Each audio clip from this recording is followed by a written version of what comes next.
Are we live?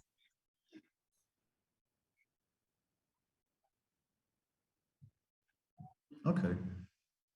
Just let us know when to start.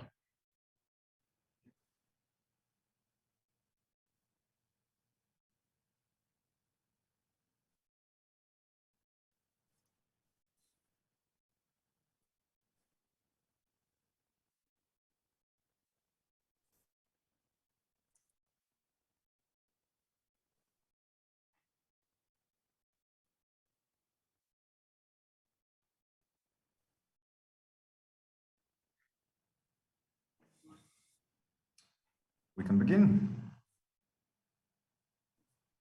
I think so. Ladies and gentlemen. Okay, ladies and gentlemen, welcome to another part of PhilosophyCon. Today we have a pleasure of listening to prelection made by Francisco Collado Rodriguez, and the prelection is titled Consumerism, Post-Humanity, and the Echoes of Narcissus in Shirley and Gibson's The Belonging Kind. Please, sir, you can start now. Okay, thank you very much, and thank you for your invitation to attend and to participate in your interesting conference, mostly about the way beyond carbon, the way beyond our materiality. Well, as you have said, my paper today is Consumerism, Post-Humanity, and the Echoes of Narcissus in the Belonging Kind. Okay, in his sixth column for the magazine Interzone, author Bruce Sterling recounts how the cyberpunk movement and its poetics had sprouted in the early 1980s, arguably to die only a few years later in the 1990s. Sterling pointed out the capacity of cyberpunk to anticipate a bleak forthcoming for humanity and to erase any previous confidence in the future that classic science fiction might have offered sometimes earlier to their readers. And by the end of the 20th century, once postmodernism had questioned the old humanist values, the use of technology was not going to be necessarily positive or lead to the massive creation of immortal perfect beings, as later promised by the transhumanist project. On the contrary, Sterling's analysis of the condition of humanity at the turn of the millennium was rather pessimistic. It had become clear, he wrote, and as you can see in quotation number 1, okay, it had become clear that there are no sacred boundaries to protect humans from themselves. Sterling interrogated the possibilities for the future of humankind, and he dramatically declared what you can see in quotation number 2. Our place in the universe is basically accidental. We are weak and mortal, but it's not the holy will of the gods. It's just the way things happen to be at the moment. And this is radically unsatisfactory, not because we direly miss the shelter of the deity, but because, looked at objectively, the veil of human suffering is basically a dump. The human condition can be changed, and it will be changed, and it is changing. The only real questions are how and to what end. By the end of the second millennium, critic Catherine Hales debated on how our veil of human suffering was turning our old human species into the new post-human one. Strongly relying on Norbert Weiner's theories, in her book, How We Became Posthuman, Hales defined the new posthuman creature as being the result of a strong techno-scientific and cultural change, and linked the new paradigmatic condition to our increasing understanding that we are basically the result of information and information patterns. Not surprisingly, the consideration of ourselves as information led other critics to develop the notion of transhumanism. With it, as you know, they signified the new state that results of biotechnological body enhancements and the predictable advent of processes in which even a full consciousness might expand their life by inhabiting a technological device or a virtual space. However, this optimistic transhumanist approach seems to have at least two flaws. On the one hand, there is only a very limited group of mostly wealthy people who can have access to sophisticated body enhancement, leaving the rest exposed to living conditions that, as things seem to go, might increasingly lower the species down to the level of a infrahumanity, not a transhumanity. On the other hand, in the formulation of the posthuman, the basic premise that humans are information make of us an easy target for mass media manipulation. In the 1950s, Norbert Weiner's insights on the issue of mass manipulation proved to be prophetic. For Weiner, the erosion of human and machine became one of the big issues to account for the future of humanity.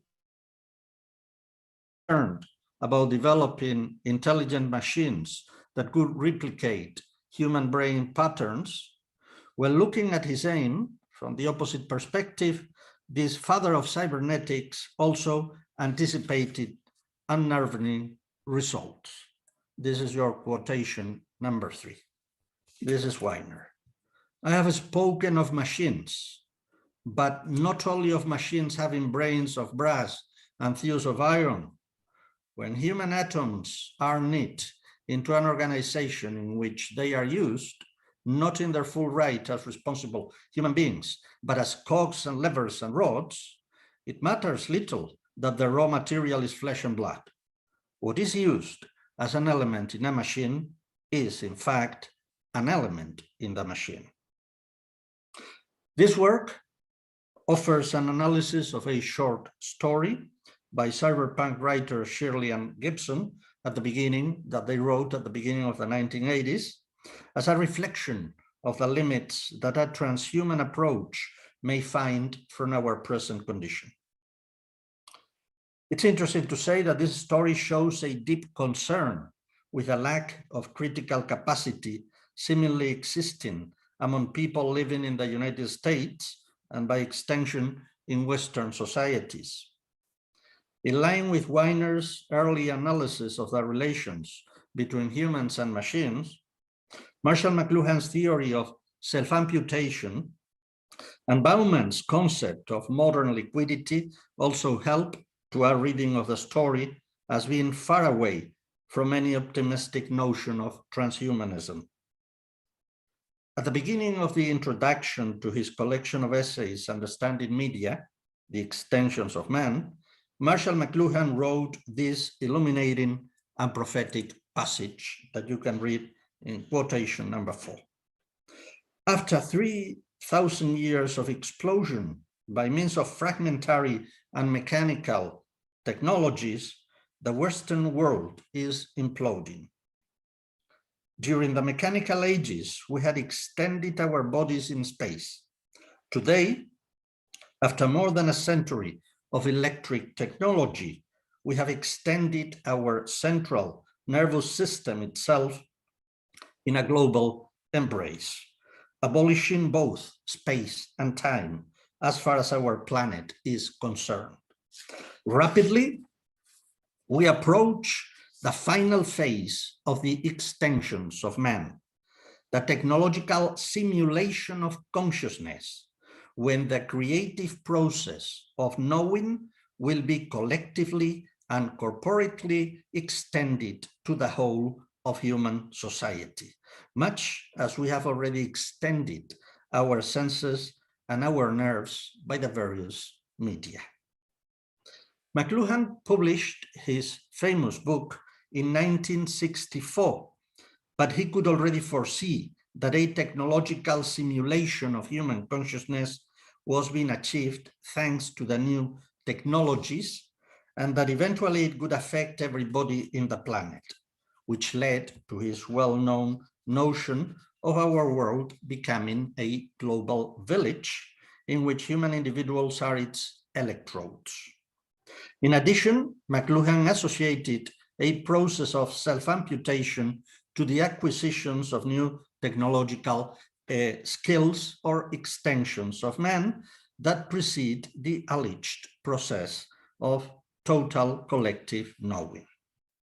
With his characteristic cryptic style, McLuhan pointed out that with every new extension of man, a price has to be paid, a price that he called self-amputation.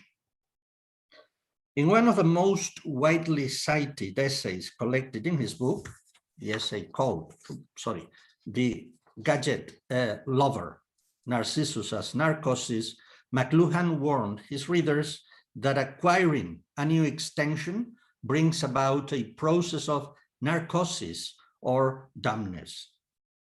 Narcissus became numb when watching his image or reflective extension in the water, and as a result, he drowned.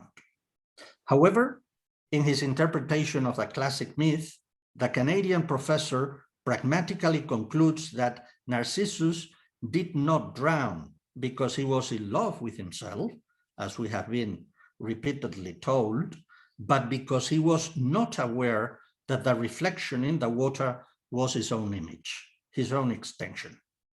Thus, lack of self-awareness becomes an open gate to human numbness. Further in his contention, McLuhan argues that self-amputation forbids self-recognition, which results in the fact that our culture is, or already was in the 1960s, narcotized. What follows in his essay on narcosis is a development of a well-known notion that has been amply proven by the abundant literature existing nowadays on the effects produced by the excessive use of the smartphone or the video games or of constantly surfing the internet. As he asserts, and this is finally your quotation number 5, the principle of self-amputation as an immediate relief of strain on the central nervous system applies very readily to the origin of the media of communication from speech to computer. In other words, the extension takes over. As a result, our consciousness is progressively suppressed, and thus we become slaves of the system. In the field of creative literature, such process becomes symbolized in the bodiless new hackers that William Gibson wrote about when, by surfing the web, the matrix, as he called it, his cyberpunk characters left the meat behind in his first novel, in Neuromancer. In cyberpunk, but also in terror fiction and film, it is frequent now to find warning and scary images of new kinds of individuals that are described as empty shells or even as contemporary living dead or zombies moving from material into virtual space and back. These creatures have proliferated in written and audiovisual narratives of the last decades, in my interpretation, as symbolic icons of the collective process of ultimate self-amputation. Such abundant dystopic symbolism on the results brought about by the transformation of the human into new intended transhuman creatures insistently points towards unwanted consequences existing in the present paradigmatic shift. Shirley and Gibson's short story, The Belonging Kind, which, by the way, you can find it's in open access in the web, already offered in the early 1980s a symbolic reading of humanity as being in the process of becoming self-amputated, that is to say, numbed by its new condition. The reasons for such process to take place clearly point to the capitalist system and its resulting consumers' economy. Life in Shirley and Gibson's story has become a cycle of production and consumption that keeps people enslaved. Thus, in practice, they become servants of apparently unknown forces whose nature, although in a conceited way, the cyberpunk authors gradually reveal along the pages of their short story. Their tale explicitly describes the means to acquire the ultimate extensions of man.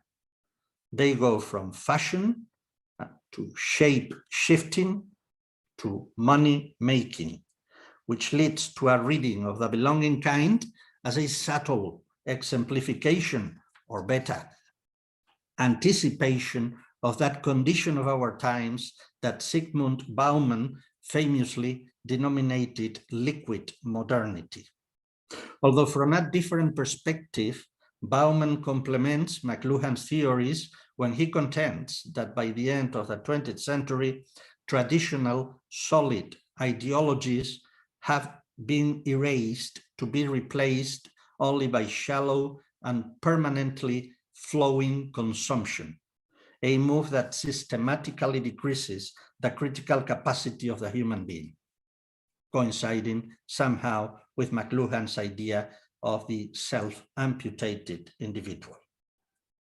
First published in 1981, The Belonging Kind is a strange tale that narratologically transgresses the classic boundaries existing between narratives of manners, narratives of horror, and science fiction. Its unknown omniscient narrator follows a protagonist, somebody called Coretti, who in his turn chases obsessively a mysterious girl from bar to bar in a big city. By means of quick narrative brushes, Coretti is soon described as somebody who does not fit well anywhere he goes. He's a teacher of linguistics in a community college, but paradoxically, he is unable to communicate with other people, even if he goes to many bars trying to establish new friendships. The narrator portrays him as somebody who lives in isolation. However, Coretti's life experiences a dramatic change when, attracted by this girl, he begins to stalk her. The element of fantasy appears when eventually the protagonist realizes that the girl has the outstanding capacity to change her dress, her hair, and even her shape in keeping with a type of bar or club that she visits. That is to say, she's a contemporary shape shifter, a new version of one of the oldest creatures that have traditionally inhabited mythologies all around the world. When, after much effort, Coretti is able to start a conversation with a girl, she replies by imitating his own tone and insecure voice. However, the narrator informs readers that she is not a mimic, but one of the belonging kind. She fits perfectly in any environment because of her capacity to transform her emotionless self accordingly. That is, in addition to her capacity to change her shape and clothes, she is, as McLuhan's Narcissus, she is unconscious of her own self, moving along an urban environment described by the narrator in terms of quickly shifting bars, dresses, and drinks. In addition, the narrative voice offers different descriptions of the settings that characters visit that frequently refer to their art deco decoration and to mass-produced furniture, which may allow readers to conclude the important role played by popular art and culture, by consumerism, and by the mass media in the formation of this mysterious belonging kind. Moreover, the narrator provides descriptions that are frequently mediated by mirrored images. These reflections come from actual mirrors, but also from bottles and glassware of the bars that they visit, and offer readers the possibility to know the moral, but also the physical description of the protagonist. Mirrors become symbolic warnings that direct access to reality is not possible any longer.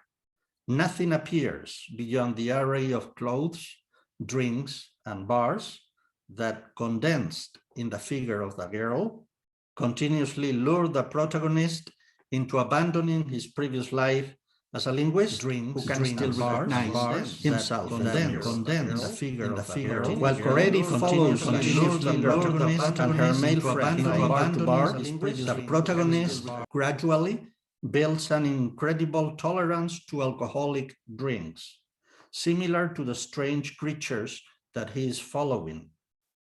If in the first pages of the story, Coretti is still conscious of his own being, unable to study himself in the mirror, his state of self-consciousness progressively disappears. At an early moment of his metamorphosis, and despite his heavy drinking, he is still able to understand the shallow nature of the creatures he is chasing, as you can read in quotation number 6. They were the kind you see in bars who seem to have grown there, who seem genuinely at home there, not drunks, but human fixtures, functions of the bar, the belonging kind. The shifting, fluid creatures in their sea of fashion and alcohol may recall features of disguised invaders from sci-fi horror movies from the 1950s, especially in the episode when the protagonist follows them to their hotel room. There, Coretti discovers that they perch like birds and even show, quotation number 7, membranes, third eyelids that reflected the faint shades of neon from the window. However, the protagonist's shock when he sees the perching creatures progressively disappears because he starts changing into one of those liquid creatures and becomes trapped in their cycle of consumerism. It is sufficient for the belonging kind to consume their alcoholic liquids, and they can shift clothes and appearances and provide insubstantial conversations as if they were functions of the bar. They can even make money out of their own bodies, which they use to buy more drinks that allow their existential consumerist cycle to start again. Increasingly, Shirley and Gibson's tale shows a profound pessimism in the future of humanity represented by Coretti. Despite his disturbing findings about these creatures, the protagonist becomes further attracted to them. As a result, he loses his job at the community college. He symbolically renounces any Christian belief he had. And finally, after much drinking, he even becomes able to fabricate his own money. His first act of fluid copulation with a girl he had been stalking happens also in a bar, after which he is able to maintain a mindless conversation with a bartender, which prompts the narrator to add the final ironic sentence in the story. And Coretti said it right, like a real human being. According to Bauman, constructing a durable identity in liquid modernity becomes increasingly difficult, when not impossible. The task, he writes, is consumption, and consumption is an utterly, irredeemably individual pastime, a string of sensations which can be experienced, lived through only subjectively. Shelley and Gibson's liquid consumers of fashion, alcohol, and empty conversations live mechanic lives that are centered on the notion of satisfaction in distraction. In addition, the sharp cyberpunk authors frequently connect such type of life to Art Deco and mass culture as indicators of the progressive lack of solid ideologies that characterizes postmodern or liquid modernity. In The Belonging Kind, the stoker is finally absorbed into the belonging kind itself when, as McLuhan's Narcissus, he becomes unable, finally, to recognize himself in the mirror. Coretti's human image disappears when his former solid isolation progressively gives way to his utter dissolution into the social closed circle of consumption that characterizes the new belonging kind. The result is a paradoxical new type of being, a non-conscious member of a monstrous gathering, unable to recognize himself as distinct from the others. The same as tourists do, the belonging kind accept everything they see wherever they go and leave their money to the place without altering the system in any way. Coretti is accepted into the communitarian tribe of the unself-conscious belonging kind at a time in which communitarianism, as Bauman contends, has been increasingly accepted as a mechanical and sedative alternative to the existential horrors still found in the fluid condition of contemporary society. In conclusion, Coretti represents the post-human slaves of a new social order. The short story describes the formation of a new species, a fresh but unreflective slave community that, as Bauman also warns, is born as a mere wish to cope with the existential lack. As this philosopher writes, in my final quotation, the main appeal of communitarianism is a promise of a safe haven, the dream destination for sailors lost in a turbulent sea of constant, unpredictable, and confusing change. The desire for plenitude, represented in the completion of the circle of consumerism, lures people to go forward to a future that hides nothing but their own self-destruction as people. As represented in this short story, around the birth of the third millennium, the consumerist and technological extensions of man have taken over the informational fluids that run our bodies.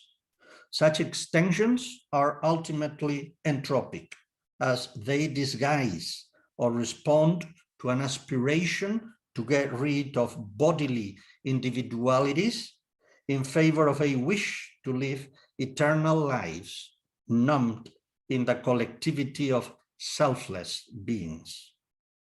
The belonging kind unveils and describes Sterling's human condition that will be changed in the near future. Along the process, a higher ratio in fluid information seems to have accelerated our mental entropic condition. As happened to Narcissus, such condition means numbness, and it makes us an easy prey to be controlled by the system, whatever or whomever the system may be. Ideologically, the new existential stage represented by the absorbing belonging kind stands very far away from the Jungian mandala, the cycle of primordial youth. The latter required reflection and promises of self-discovery. The FOMA represents the ultimate victory as a circle of the consumerist extensions over their human containers. Thank you very much.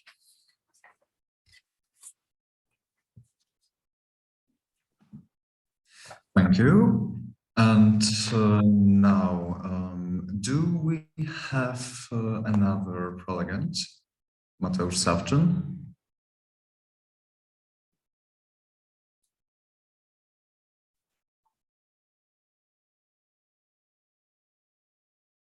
Okay, we are wondering, do we now have another prelegent, or are we having a discussion?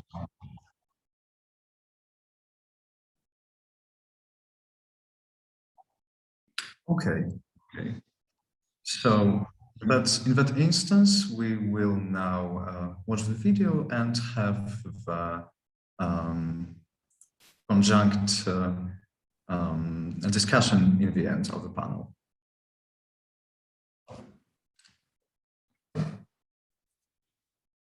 Okay, do I stay here or? Yes. Okay.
Hi everyone, and thank you for joining me virtually.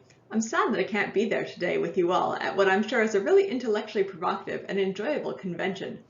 My name is Ariel Kroon, and I'm a Canadian settler scholar of Dutch ancestry.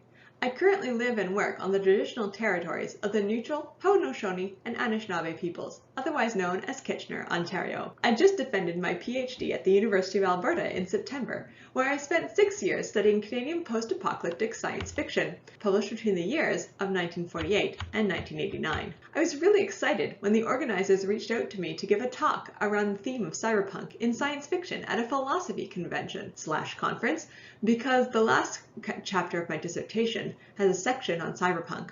But I wasn't really able to fully delve into the really interesting philosophy, especially the aesthetics of the future, that were and are still propelled by it, and how it has evolved and changed, or not so much as the case may be, over the past 3 decades to where we are now, and how the genre of solarpunk has emerged in the 21st century to present another vision of the future. This paper is my attempt at sketching an outline of those thoughts. I'm going to begin by describing a setting from SF that may seem familiar to many of you. This place is an island nation, and travel across the island is only permitted if you have a passport.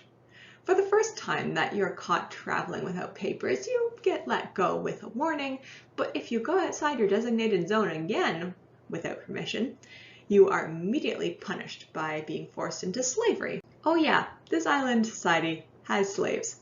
2 per household, actually. And there are no private places for anyone, slaves or free citizens, to gather. Atheism is seen as a danger to the state, and so while atheists are tolerated, priests of any religion will regularly go to engage atheist individuals in conversation in an attempt to convert them. This place has a couple of bonus gross rules also, wherein premarital sex is punished by a lifetime of enforced celibacy, and wives have to quote-unquote confess their sins to their husbands once a month. Some of you may have already guessed it, but the place I'm describing is not actually a future dystopian cyberpunk society that rebels have to live in and fight against, but actually is the original utopia, capital U, by Sir Thomas More. published in the book of the same name in 1516. I'm not going to get into the history of Utopia's publication, its social context, or scholarly opinions of it as parodical or socialist propaganda, because that's not what has survived within the cultural imagination, and the ideas called to mind by the word utopia. What's carried on down through history hasn't been any of that, but merely the idea and aesthetics of utopia, of a magical place where everyone is happy and society works really well. Well, let me qualify that. It works really well for some people, and those are the people who are happy. Those also happen to be the people who are in the same social class and identify the same way as Sir Thomas. From one angle, it does work really well. Free adult male citizens and happy heterosexual marriages are enjoying this society to the fullest. The point overall that I want to preface my talk with is that one person's utopia of the future can be another's future dystopia. This isn't really a new concept in science fiction or philosophy, and I really doubt that it is to you also, but I wanted to state it for posterity, and for you to keep that in mind while thinking about cyberpunk and how it views the future, and how we can interpret cyberpunk as a vision of a dystopia or utopia to come. Cyberpunk was famously introduced in William Gibson's novel Neuromancer in 1984, but I want to focus on his short story, The Gernsback Continuum, which was first published in 1981 and then later collected in Burning Chrome in 1986. I argue that it sets out the philosophical rationale for and aims of a brand new genre, cyberpunk, as explicitly talking back to earlier science fiction. The name Gernsback refers to the American author and publisher Hugo Gernsback, who is also the man the Hugo Awards are named after. He was a big deal because he published the very first science fiction magazine, Amazing Stories, which began its run in 1926, and he coined the term science fiction in 1929.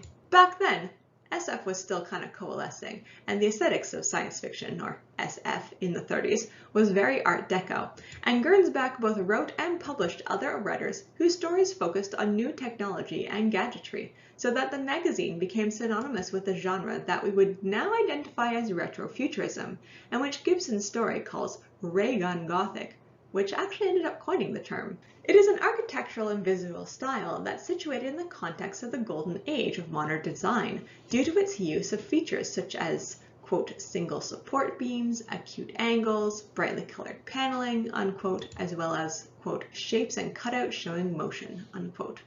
It is these images that the narrator of Gibson's story begins to see manifesting around him. This nameless protagonist is a photographer on assignment to take pictures of old Americana from the 1930s that mimic the style, dreaming of a future that never came about, and he slowly begins to slide into a reality where the future has turned out exactly as the 1930s had thought. This slippage deeply unsettles the narrator, especially when he encounters a young couple from this other reality who are picnicking on the side of the highway.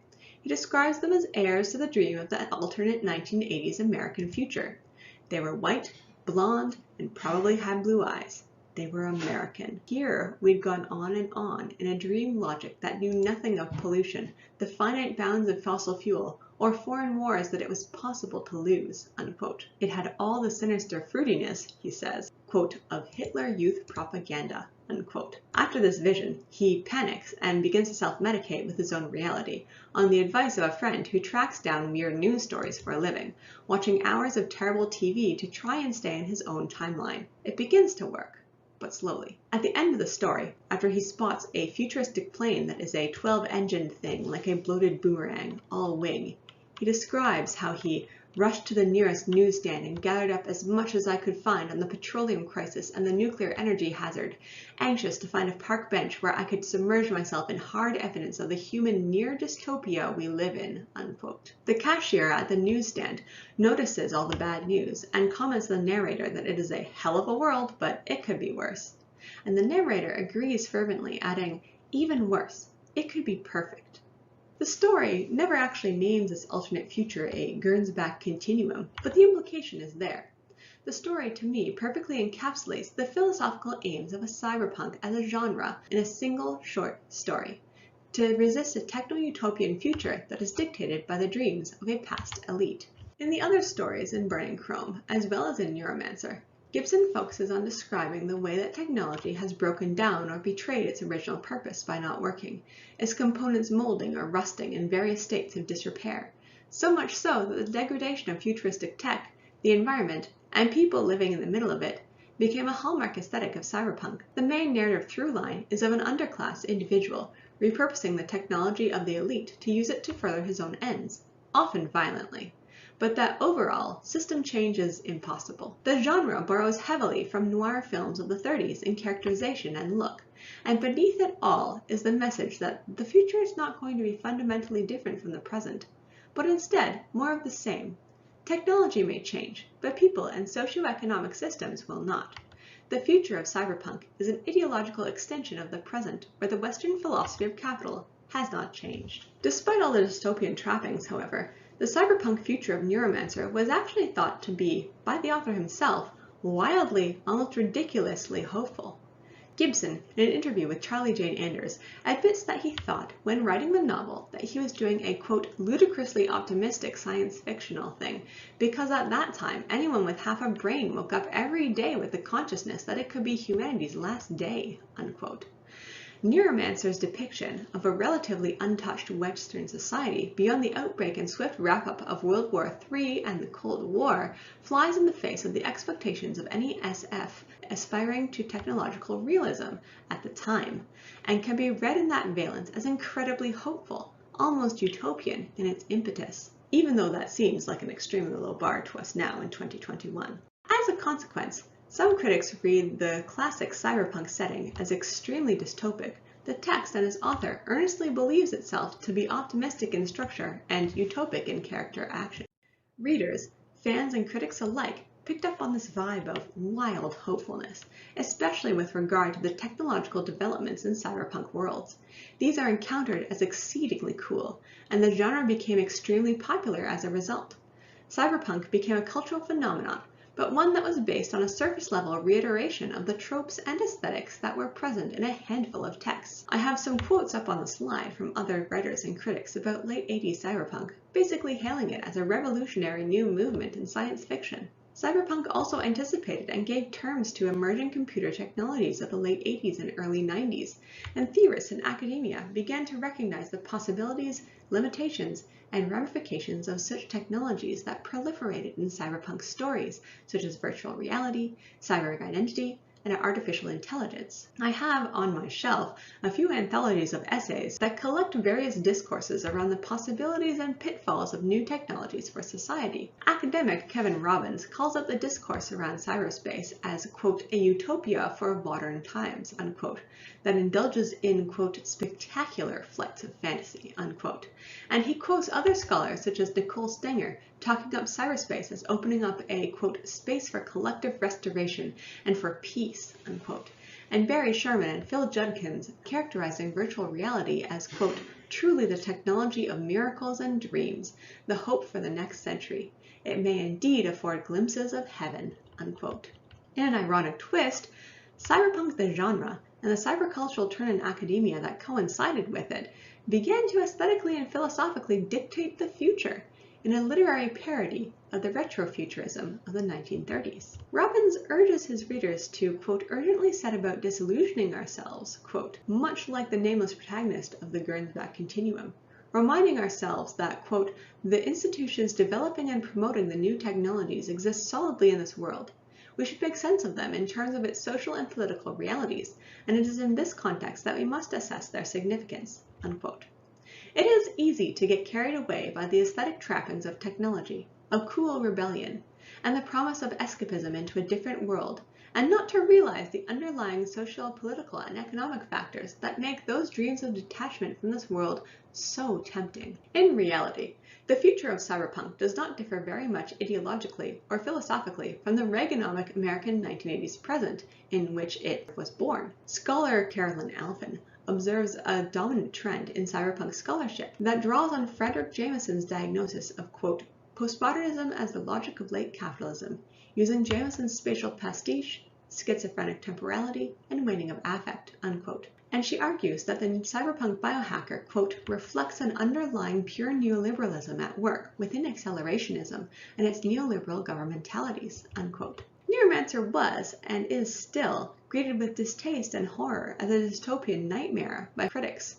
The 80s were not really a great time to identify as anything other than a white heterosexual man in America, and cyberpunk's depiction of a future that reified and cemented social stratification, income disparity, casual and structural misogyny and racism on top of the acceleration of neoliberalism is cause for despair.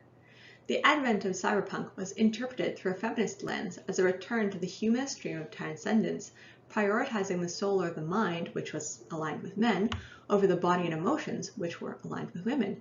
Writer Melissa Scott observed in the 90s that despite the countercultural and extra-legal actions of console cowboys, the early narratives of cyberpunk are, quote, ultimately a pretty useless thing, a carnival sort of genre in which straight middle-class white men imagine themselves oppressed and end up reaffirming the status quo, unquote. As David R. Cole notes, in cyberpunk it is not, quote, individual or repressed minorities that are finding a new voice in the pack, but it is the peculiar voices of the technologically enhanced that are being heard, unquote. The advanced technology, such as software and quote-unquote wetware, such as body modifications, is accessible only to those with the fiscal means to purchase it, or the connections necessary to obtain it through other means. Scholar Nicola Nixon argues, though, to view the cyberpunk world as Gibson imagined it in Neuromancer as deliberately dystopic would be an active misreading of the novel itself, however. Instead, quote, much as we might flinch at the implications of such triumphs, unquote, Neuromancer has basically a happy ending for its protagonist, a marked departure from the affect of dystopian despair that the genre later took on. Cyberpunk worlds are often pretty fun to explore, its cutthroat philosophy and cool edginess exciting to experiment with, and those are enduring qualities, as shown by the popularity of the genre even now, with the recent buzz about Cyberpunk 2077 and the new Matrix movie coming out. Note how, in 30 years, the base philosophy hasn't really changed, though.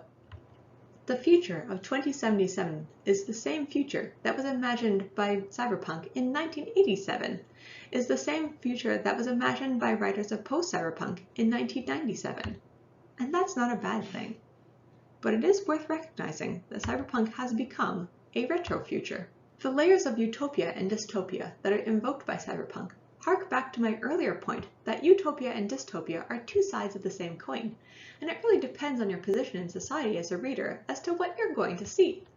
Recognizing your position in society is important generally for life as a human being on this planet, but doubly so when reading any fiction that is labeled as dystopian or utopian.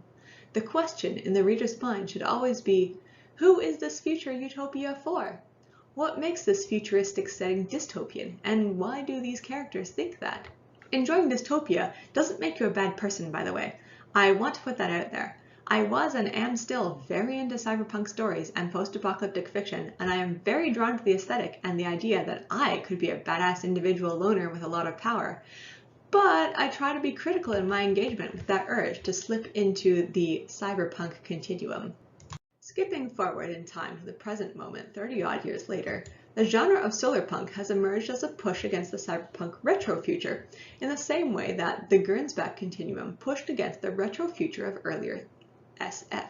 I don't think solarpunk should be set up as the opposite of cyberpunk at all, but a new expression of its base impetus, science fiction that identifies the ills of late capitalism.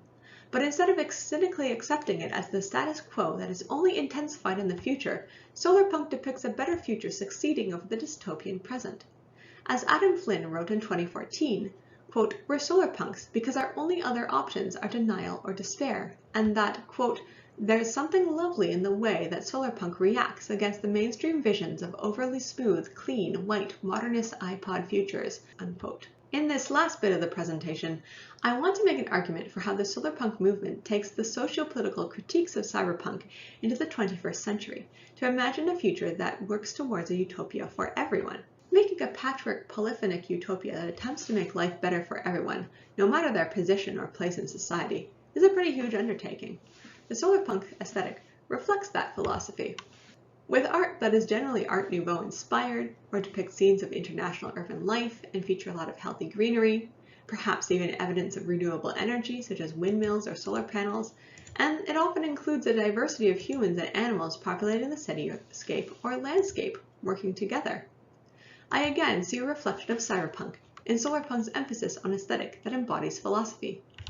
However, there is a pressing need, as Rob Cameron points out, for solarpunk to detach itself from Western utopic aspirations for the future, if it is to be truly committed to its philosophical ideals of anti-racism and decolonialism. As the Western utopian urge historically and presently generates dystopia in real time for marginalized and oppressed groups worldwide in the form of colonialism, extreme class stratification, wage slavery, environmental damage, and more, in the pursuit of cheap and plentiful goods for the rich to generate happiness and a sense of utopia in the present for them. Resistance to the status quo of hierarchy and oppression is baked into the structure of solarpunk, much like cyberpunk, but its goals are communal and hopeful about the future. Solarpunk fiction varies widely in how far in the future it sets itself. Some stories are very like cyberpunk in their 15 minutes into the future setting, where the world is basically the same and utopia is located in the vision and cooperative actions of the protagonists. Others are set years or centuries into the future, and some are even set in alternate realities with magic realism or fantasy elements. What ties them together is the basic optimism about the future, even given the most dystopian of conditions, and a belief in the ability to change for the better. Some notable solarpunk anthologies include Sunvault, stories of eco-speculation and solarpunk, Glass and Gardens, Solarpunk Summers, Wings of Renewal, a Solarpunk Dragons anthology, and Multi-Species Cities, Solarpunk Urban Futures. For more on what solarpunk is, I recommend visiting solarpunks.net, browsing the reference guide for more in-depth history on the development of solarpunk as a genre and philosophy, and checking out St. Andrewism on YouTube. I personally view cyberpunk and solarpunk as different points on the evolution of a philosophy and orientation towards the future and its aesthetic expression. In the 80s, hopefulness consisted in surviving the Cold War. Nowadays, hopefulness consists of surviving like capitalism. Cyberpunk's emphasis on the underdog individual is expanded on by solarpunk, with the recognition that in order to rebel against the socio-political forces of dystopia, it is necessary to work together with others and to recognize their strengths and weaknesses to have a better chance at changing the world. Cyberpunk is the burned-out, cynical Generation X older brother to solarpunk's optimistic younger millennial and Gen Z siblings, who recognize the state of the world and have a different method of reacting to it. The solarpunk philosophy of radical grounded hope focuses on change for the better in the here and now, critical thinking, and methods they learned from their cyberpunk elders to put it to use in a new way. Thank you so much for listening to my talk, and I'm looking forward to interacting with you all in the comments on this video. Please check out the description of this video for info on how to tag me so that I see your question and respond to it during the Q&A on Monday, December 6th. My thanks also to the organizers of PhilosophyCon. I'm really looking forward to going through the recorded talks and engaging with all the amazing and fascinating presentations this year. I hope you have a great rest of the convention.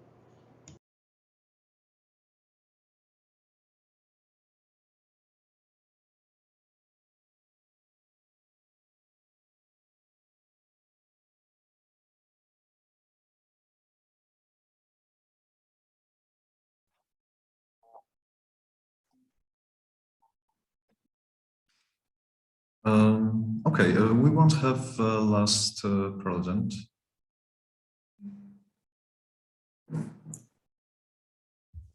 No, it seems not. Okay. Sir Francisco, we have a couple of questions for you. Let me get to it.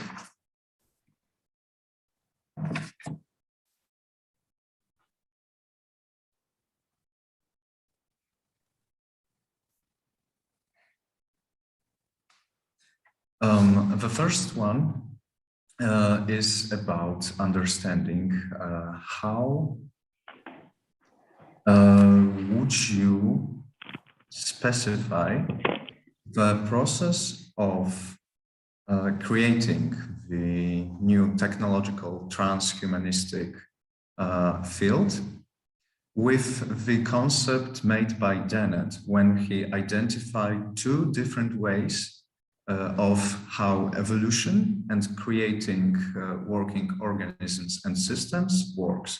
The first one is bottom-up process, so the process represented by natural evolution. And the other one is in a concept of an intelligent projectant. So someone who has power of knowledge to create a highly complex system. And the question that we have is,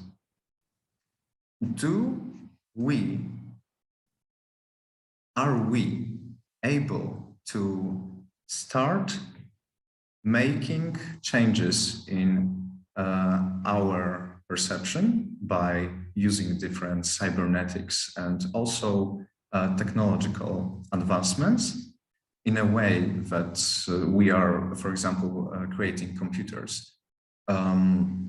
Or are we not ready because of lack of time for evolution to get us to the stage when we can perceptually handle such a change?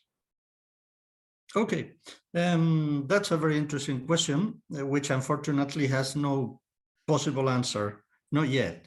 I mean, perhaps in 3,000 years' time, I could reflect on it and let you know now. But right now, it's impossible to answer that. However, once I have said that, in this sense, you may have noticed in my presentation that I am a fan of Professor Marshall McLuhan. In that sense, Marshall McLuhan simply, what he does is to warn us that we have to be careful with technology, especially since the moment, technology is always, in his own terminology, our technologies are our extensions. But for the last, he would say 100 years, now we can say about 150 years, okay, the issue has been that technologies have become electric and electronics, and they are now capable of producing much more important changes in our own condition as what used to be called human being, okay, to the point that now we have evolved into a different type of being, which is precisely what is metaphorized in that short story, The Belonging Kind, that I have commented about. So the issue is that in this sense, and allow me to draw a link with a presentation of my younger colleague, in this sense, I would say that according to my age, I am rather pessimistic. I think that we have to be very careful with technology because it has created the bunch of numb people that now even see it in my classes. And when I tell them, you can use your smartphone when I tell you to do that, but meanwhile, please do not text your friends about whatever you think you want to tell them. Okay, so stop doing that in the class. You can do it later. But even although I tell them, they still keep on doing that. I always find 2 or 3 students who have been totally absorbed by the capacity of their smart phones and need to use them as if it had been a drug addiction. So in that sense, I could say, according to people my age, be very careful, because a new technological extensions are certainly changing us a lot. Now, according to the presentation on Solarpunk, they are more optimistic, okay? But I hope that they are as optimistic as you two are, because you are very young. And for young people, we need young people to be optimistic. Yeah, you are very young, come on. And for young people, it is very important to be optimistic. And in that sense, I would like you to think that you still have the capacity to use the machines, to use those technological extensions for your benefit, and not to allow them to make you totally numb and therefore dumb, because if you become dumb, you will eventually drown, the same as happened to Narcissus. Okay. Thank you very much for this answer. There's another question, and it starts with McLuhan concepts. So he presents a way of understanding how we culturally exchange information with this terminology of medium bias. But at the given moment, the medium bias just is over present in every interaction in social system. And do you think that, because now we live in this bias of internet communication, but do you think that it would be possible to regress a little bit, although I wouldn't like to use this word in this context, and to incorporate more of previous analog methods of exchange into the bias? Because I know sociologically it's how it is, but do you think that it might be a way to, for example, bring back the form of a letter, the written word, because it's a completely different way of expressing yourself and of understanding the world? Yes, another interesting question. Well, once again, I have to go back to the idea of age. Okay, if you need to regress to analogical systems of communication, or even to writing letters, it means that you are a romantic. And you are a romantic in the sense that romanticism was very conservative. Okay, and I think that you can do it. To have a little romantic touch now and then in your life is wonderful. But our lives more and more depend on digitalization and on virtual reality, because eventually we are nothing. I hope I will not surprise you by stating something which is well known for almost 100 years now. Our matter, the matter of our bodies, is almost matterless. There is almost no matter in our bodies. Our cells, in our atoms, what we have is billions and billions of little particles orbiting around a nucleus. But matter, something that you touch, this is only electric pulses. As we are matterless, almost matterless, it's more than obvious that it's easier for the forthcoming being, which we already call the post-human being. It is easier to communicate in a form which is as matterless as possible. So you can still write a letter in paper, but you will be a romantic. You will be looking backwards, which I like it very much, but in general, society should go forward if we can. If there is a survivor, if there is a possibility of survival for the human being or the post-human being, we will go forward towards the more matterless, towards the virtual, towards the pure act of communication, because eventually we are only patterns of communication. But once again, another one of my sources wrote that in 1954. Okay, Robert Weiner said that we are patterns that abide, that change with the passing of time. You know as well that I don't know if it is every 8 years or every 10 years or so, our material cells have all changed. We are new matter only after a few years, all our cells have totally changed. So what is left in us that was there 20 years ago? Well, the only thing which is left is informational patterns, information, data. This is what we are eventually. So we are moving towards a manifestation, towards a more, inverted commas, perfect manifestation of that communication processes, which eventually is what forms us. Once again, sir, thank you for this marvelous answer. And a follow-up question. Do you think that this moving forward, or how do you predict, would this forward movement to more and more matterless forms of existence and communication would eventually provide us with essential technology which is needed to fully transition into the non-wetware world.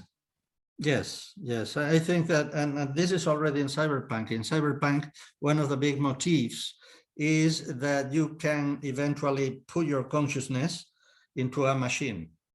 And you know, if you see series such as Black Mirror, there are chapters dedicated to the fact that you can take your whole consciousness and to put it somewhere else. And then that famous sentence that I quoted from Neuromancer, the hacker, the person who surfaces the internet, by doing so is leaving his meat behind, his flesh, okay? But William Gibson wrote meat, living, you have to leave your corporality behind you, and you get into that. And certainly technology is already doing that. I would even say biotechnology, okay? That specific combination of biology and technology, they are already doing that. What I see as a problem could be that perhaps the social conditions of living in this planet would become worse and worse, especially in some parts of the planet. And then, of course, there is a typical danger, our politicians. Our politicians are basically ignorant people, and the only thing they do is to look for their own benefit. I'm not talking about your specific politicians in Poland or my specific politicians in Spain. I'm talking in general about the caste of politicians. Politicians are the new aristocracy. They have been progressively, they replaced the old nobility in Europe and in other different parts of the world. Okay, and the problem is that they are not well prepared for all these changes. They still have that horrid remnant of humanity, which is called hypocrisy and selfishness. And if we could better the condition of our politicians, I would say that the world would increasingly go to better results. But once again, who can say that this is going to happen? You may have noticed, if you know anything about history, that the ones who create wars are always the politicians. So the most huge nonsensical idea in the planet is that we still allow politicians to be in power without changing them or without demanding that to become a politician, what you need to be first is somebody who knows a little bit about human history, and they don't. I'm sorry, I'm a little bit pessimistic on the issue of politics. That's fully understandable, so to say. Okay, do we have any more questions on YouTube, for example? Okay.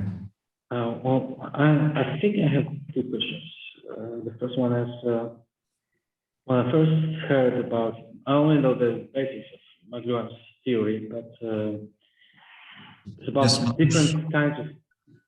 Mateusz, I think it's hard to hear you because of some microphone issues. Very hard. Maybe it's better to... Is it better now? A little better, a little bit better. Okay. So at first glance, McLuhan makes sense to me. But then I think about things like the invention of writing. And Plato, for example, when he wrote about writing, he was very skeptical because it would erase human memory. It would be a form of amputation. And throughout our history, we've developed many similar inventions, not necessarily purely technological, not electrical. And we have changed as a species, but is it necessarily for the worse? And is it really an amputation? Maybe it's not moving up or down, forward or backward, but we're moving sideways, and it's just maybe it can't be measured as becoming less or more. Maybe it's just constant change that makes doesn't have a verifiable speed, cannot be measured. So I guess my real question is McLuhan necessarily right? Because I'm not convinced. I'm not very sure I could understand you properly because I had difficulties listening to what you said. But I would say that, well, the notion of self-amputation, the problem with McLuhan is that I don't know how he decided to write in such a cryptic way. So you need to read him and reread him and reread him. And one day you say, I understand what he means in this paragraph. And then the next day you say, no, not quite. Anyway, and I can certainly tell you what I have lately decided to think about the theory of self-amputation.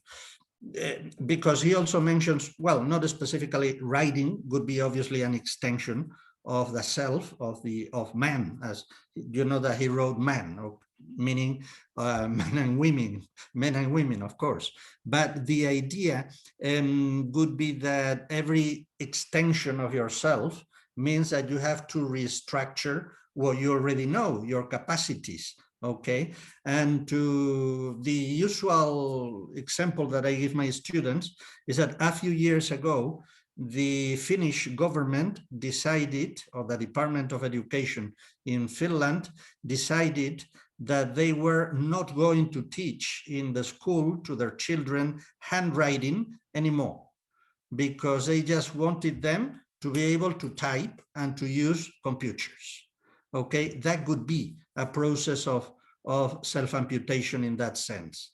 You become more and more an expert in computing, but of course you had to amputate your skill capacity, your capacity for handwriting.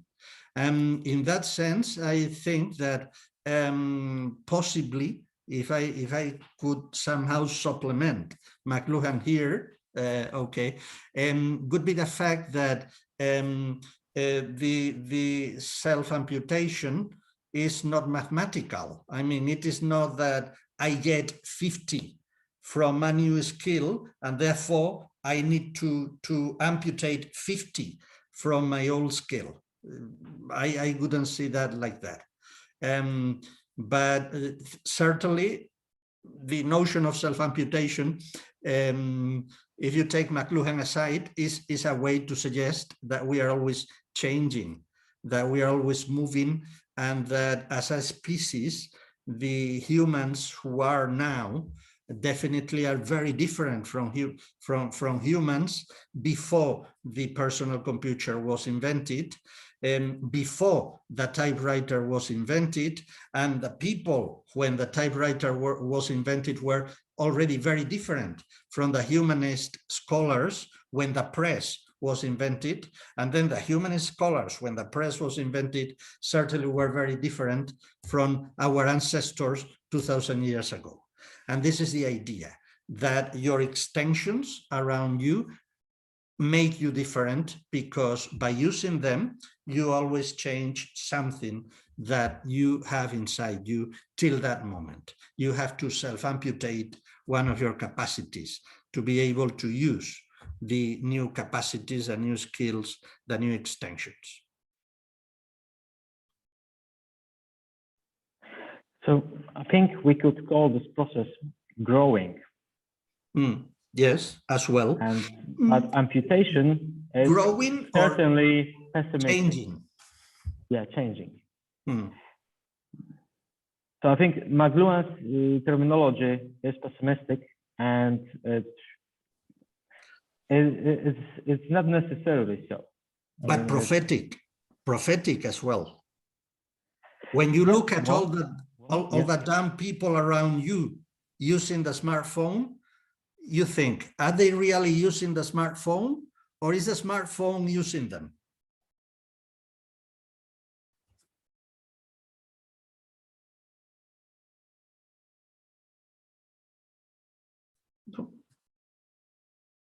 Mateusz, you're muted.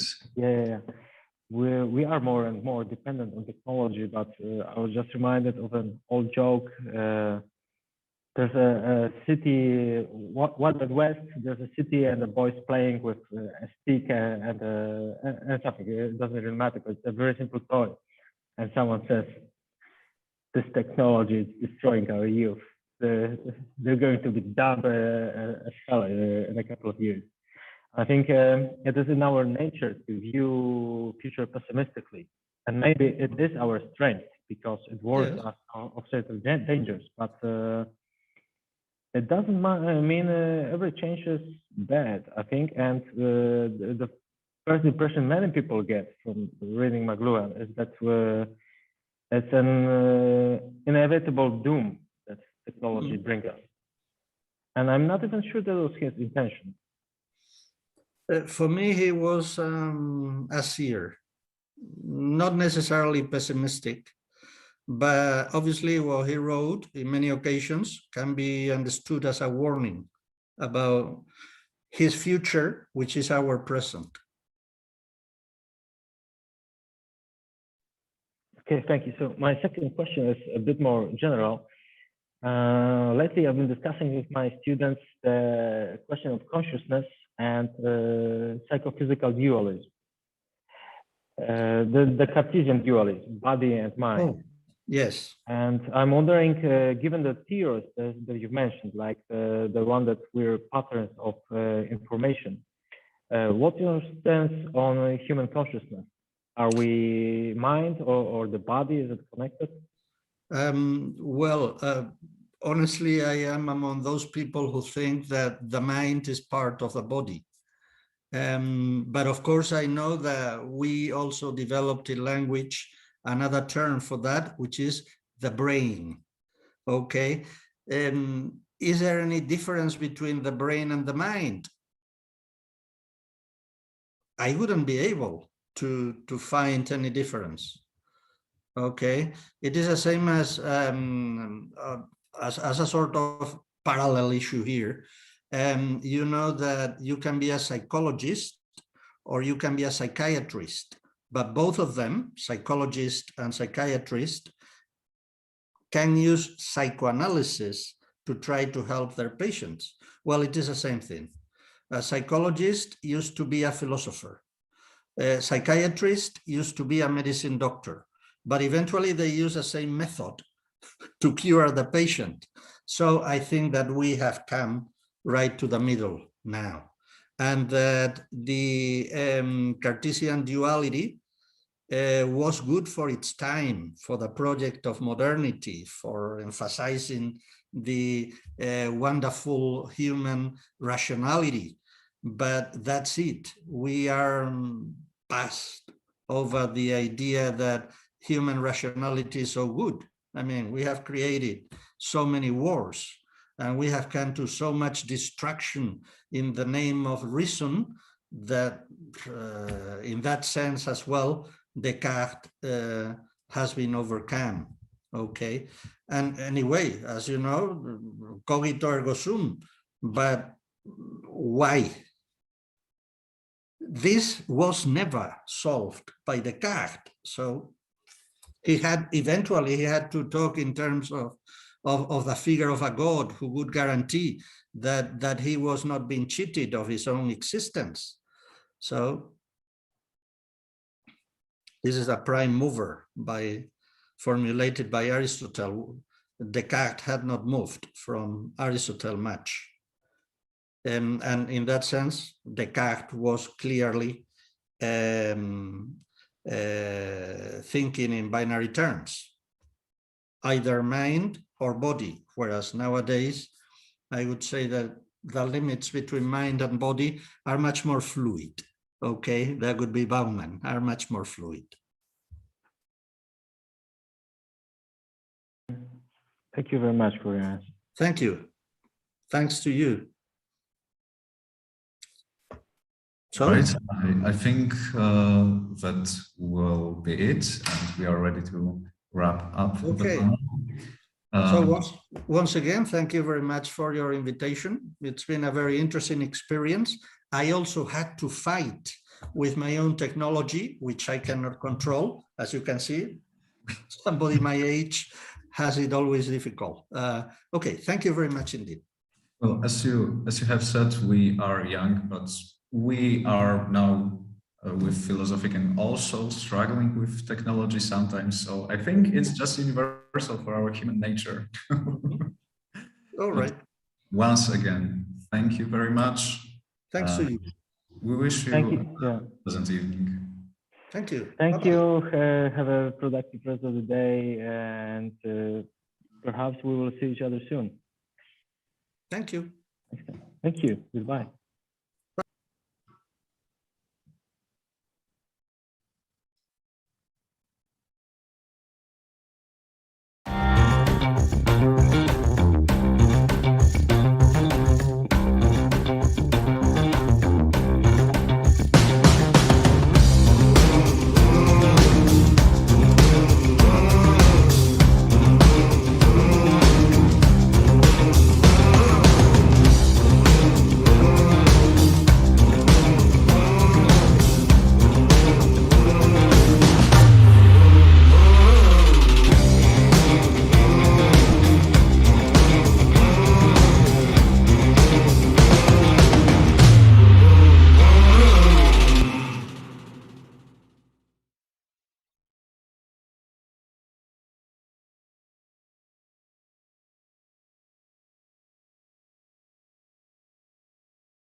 You should be online right now. Oh, are we? Yes, you are. Oh. Please, Casper, please introduce our guest, and I'll be checking the technical stuff.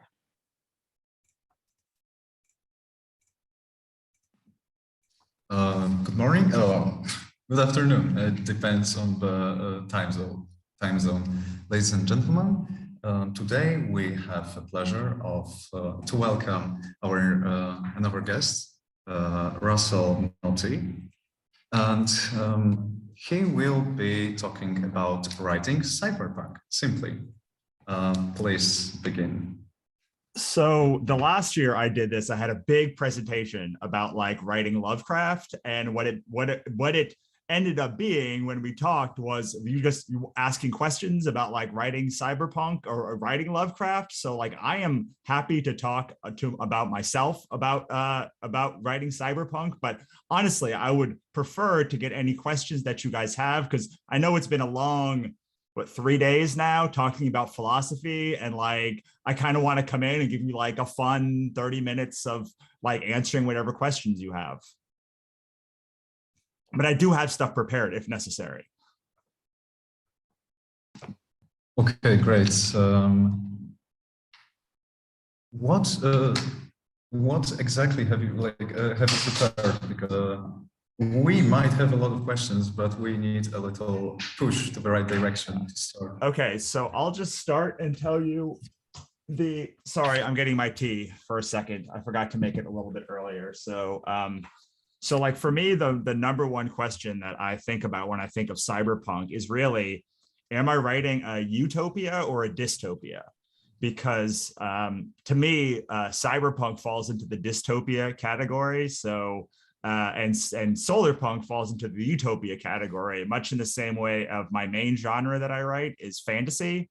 So I think of grimdark, which is like Game of Thrones, or like Noble Bright, which is like Lord of the Rings. And so Game of Thrones is very like dark, gritty. Everything is like a moral gray area. Like people are like deceiving each other all of the time. Like that people have kind of ulterior motives, whereas like a Noble Bright book, there's at least one character who's doing the right thing for the right reasons. And moving that into sort of a cyberpunk / solarpunk, it's very similarly in cyberpunk. The most important thing is sort of like the conflict that you're up against with the government or the religious organization or whatever that organization is, whereas solarpunk is more like overcoming the flaws of humanity to like make a utopia. So I mean, questions like that, or I can just keep talking in that sort of vein as well, because I can talk about characters or settings or just like writing in general. I think last time when we did this feels like last year, but I think it was like 6 months ago, like y'all just had a lot of questions about like time flows in quite a different way lately. Yes, so like you guys just had questions about writing, so like I'm happy to answer questions about writing too if you guys have it.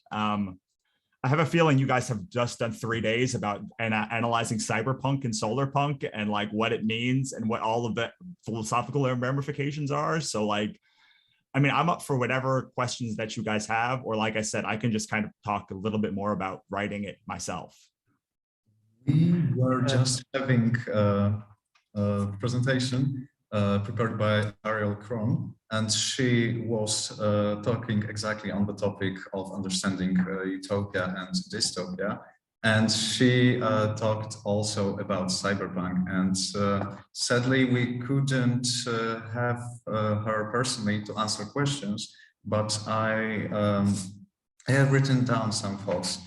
And I was, because solarpunk is very optimistic in its main premise. And I think that this optimism is quite short-sighted. Because when we are imagining change in technology and entire social, cultural, economical landscape, we should take into consideration that each move into each direction have some positive and negative aspects to it. And solarpunk is usually imagined, as I have personally come in touch with it, as kind of fantasy. It's very, very light wind, and there's not a lot of historical transition between what we have now with capitalistic ideology being the main discourse and just overshadowing everything else. And I would be very interested in hearing some of your thoughts on the way of possible transition and how it could be imagined in writing.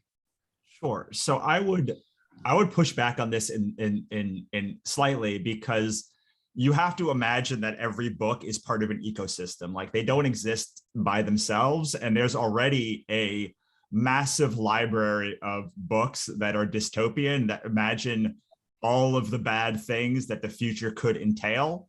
And so one of the reasons I like solarpunk books is not because like they're generally I don't know, realistic. I don't know if they're not realistic or not, but like, I think they don't take into account the things that are happening now and the problems they take into account as, but I think that we need some optimism saying that we can get there, like to push against all of the negativity that like we are in this place that is like a rather nihilistic place. I think objectively, like if we just look at the world, like there's not like so a ton of hope of like what's going on in the future. So one of the things that solarpunk does is it imagines a world where like we actually get our stuff together. And I think one of the leaps that is very hard to have in this solarpunk battle is being able to imagine a world where we have gotten over all of the things that hold us back now. Very much like Star Trek. Like Star Trek is set hundreds of years past like the utopian ideal. And what solarpunk is trying to wrestle with is like the actual, how do we get to this ideal? The problem for me with solarpunk is more so they build this world of utopia and there's not much conflict in it. And so what I would love to see more in solarpunk is the ability to explore the ideas of optimism, but also like there are problems if there's going to be a utopia. Like there might be reactors that fail, or like there's all sorts of things that can happen in a utopian society that can still be optimistic. And I feel like the main failing of solarpunk specifically is they look at like this utopia as if like only good things can happen, when like bad things can also happen, but those things would just be different than they are in cyberpunk, where like everything is nihilistic. There's like there's always some big government or some big religion, or there's one big company that's controlling everything. And frankly, like that's probably not any more realistic either.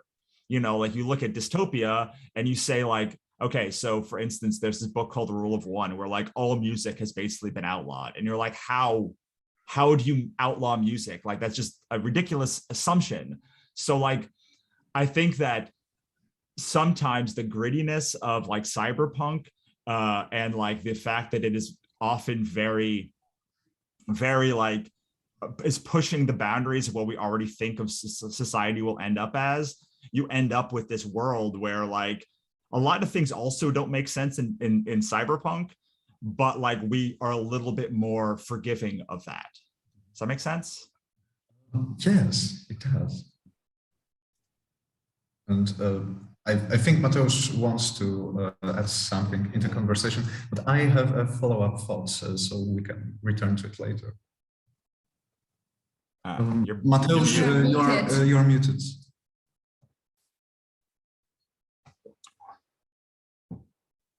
There's the thing with having two computers and a phone to operate at the same time. I get mixed. I was just clicking my computer screen, which isn't a touch screen, so it didn't make sense.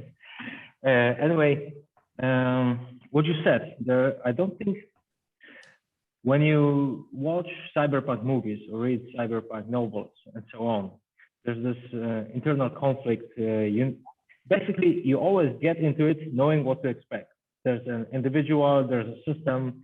They need to come into conflict. I haven't read anything solarpunk, and honestly, I'm not sure what's. I've heard a lot about solarpunk the past few days and last year as well. Last edition, but I'm not sure. Still not sure what's a representative title for the genre that is like emblematic for solarpunk. So that's my first question. If you have anything worth seeing to mention or reading, and the second thing is, I've just after watching a couple of adaptations of H.G. Wells' The Time Machine, I finally read the story. And I've realized that the story I always found simplistic is actually quite balanced.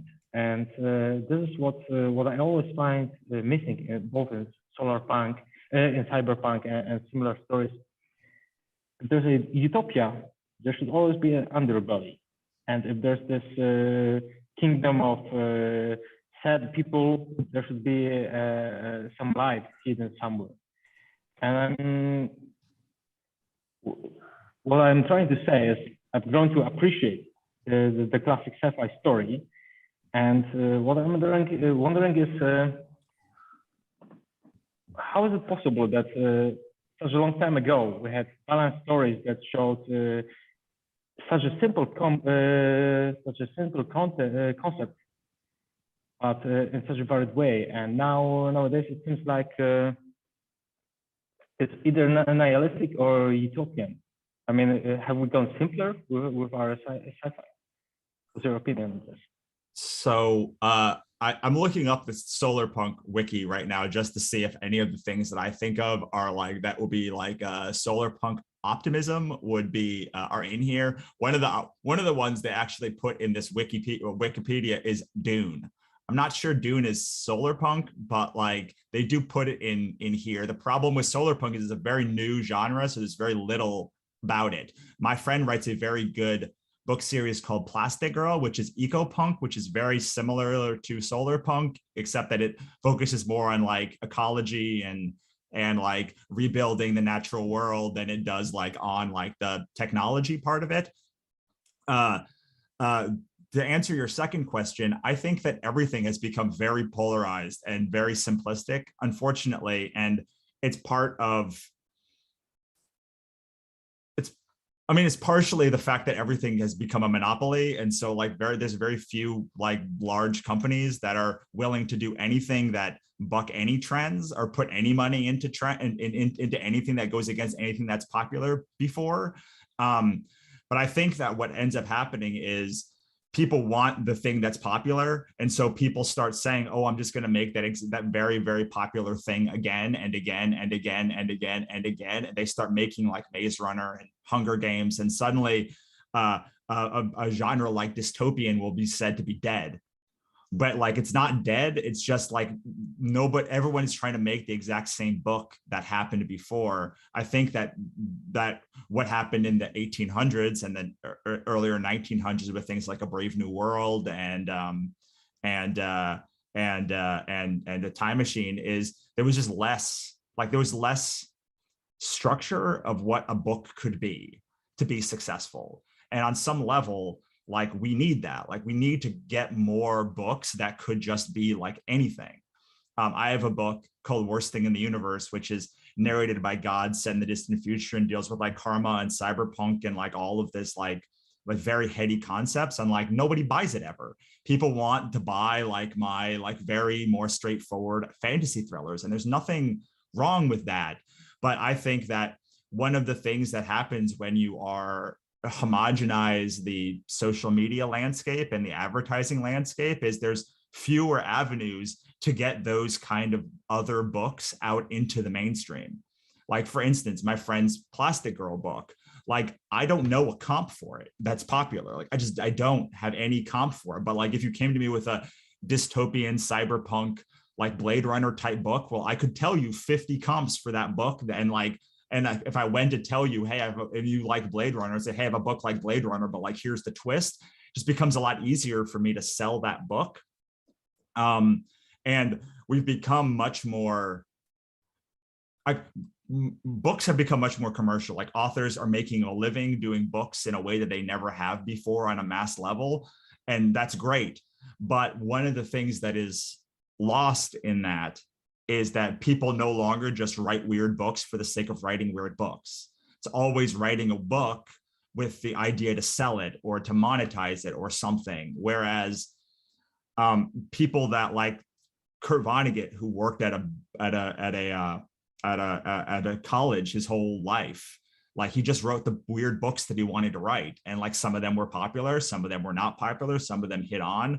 And I'm not saying there's anything wrong with like this need to monetize everything, but then there's the other problem where there's probably a lot of really cool books, but like we don't know about it because the things that are getting marketed are the things that are popular, and then the people are doing books that are popular and they're marketing those other books. So I think that it also takes some like research on our parts to find these weirder books that do deal with these concepts. The problem with that being like, it's very hard to have a conversation with somebody that like has not read a book or in a very small fandom. And I do wish there were more weird things that broke through, but I mean, I don't know, that's like 5 or 6 reasons for you. Like, I think that I wish that more writers took more chances on like books that were weirder. I wish that like the audience was more prepared for things like that. And I think we can do that by the great thing about dystopian books or like cyberpunk books is like they imagine a future that we can already see. Like we can see a world where like social media takes over, or like a big corporation takes over, or like a government does X, Y, and Z, because like what cyberpunk does is it has a thread line of like making just what is happening now worse. The thing with solarpunk is it's the opposite. It's like it's taking concepts that are like clean energy that like does not really cut on, and like imagining a world where it does catch on. So it's part of that is also it's harder to get somebody to be like, hey, let's imagine a world where like corporate interests are not the thing that overtakes the day, and like we actually can like get solar power to be, and it's just a lot harder thing to imagine. I don't know, does any of that make sense or resonate with? It certainly resonates with me, because when we were talking about the weird stories, the first thing that came to my mind is Lovecraft, of course, because he didn't care about money at all. I mean, he was committed to writing as much as he could. And also I thought about Ichabod Crane, because I've read a couple of issues. It is a weird story, certainly. By the way, is it one of your more popular ones? So Ichabod is my most popular comic book. But what happens with Ichabod is like I ended up going everywhere. Like I went 100, 200 shows with this book, and like I spent 10 years building it so that it had an audience. And I think that also what's weird about authorship is people are so worried about the front catalog being the book that comes out now, like the next book that comes out. And they're so focused on that. They don't look at the back catalog of which is the books that they've already put out. And I think that is such a weird thing, which also fuels into this ability to like find an audience for weird books, because weird books, you have to go and you have to find little niches. You have to go to conventions. You have to like talk at things like this. You have to like dig and dig and dig to find the audience. And Ichabod took literally 10 years for it to become our best-selling book. The beautiful thing about these weird books, though, is once they find an audience, that audience is like very, very like attached to the book, because there's nothing else like it. So they're harder to find. So it's much easier to sell my book, Katrina Hates the Dead, because it's this beautiful Marvel style book. Like you can understand the concept very easily. But with Ichabod, like it's very weird. Like it's not easy to understand. Like it takes probably 5 or 6 issues to really get into it. You can't just be like, hey, a girl beats up demons and then goes to kill the devil. Like it's not a book that is easily consumable. So what ends up happening is that book has a very low ceiling, which is the maximum number of books that it will sell. But those people that love that book, like will devour it forever.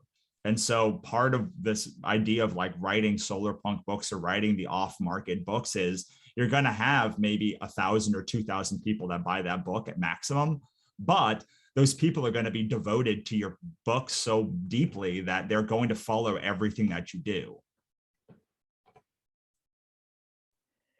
So keeping in mind that you definitely have a trick, maybe not a trick, but a way of influencing the audience, convincing them to bond with your writing. How do you write cyberpunk while also trying to escape the banality, or is it a commercial thing? Because we're supposed to be talking about writing cyberpunk.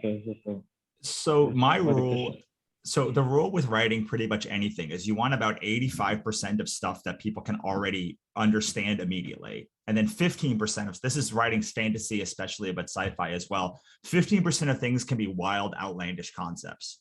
And so the goal really is to find the anchor in cyberpunk or solar punk. It's like, okay, what are the things that are happening in this book that my audience will automatically be able to relate to? Like, is it that the television screens are like everywhere? Is it that like a big corporation runs everything? Is it that social media has taken over? Like whatever it is. So it's sort of, and in both of them is sort of taking what is now and projecting forward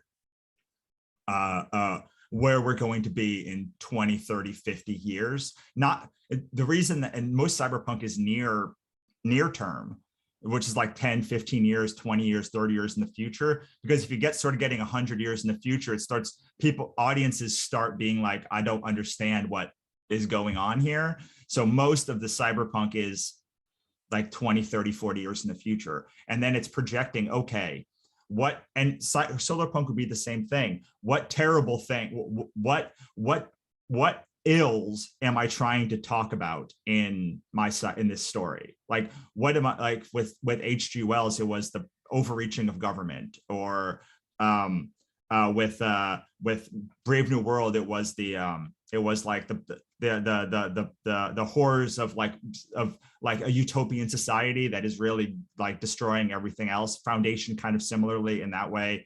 So you have to like kind of figure out what your ethos is. Like, what is the thing I'm trying to talk about? And then how do I do that in a way? And what elements am I going to bring forward in a way that people can understand? And you're like, let's say you make a list of 8 of those. And then you say, okay, what new concepts am I going to understand? Am I going to introduce to these people in this book? And you make a list of all of those.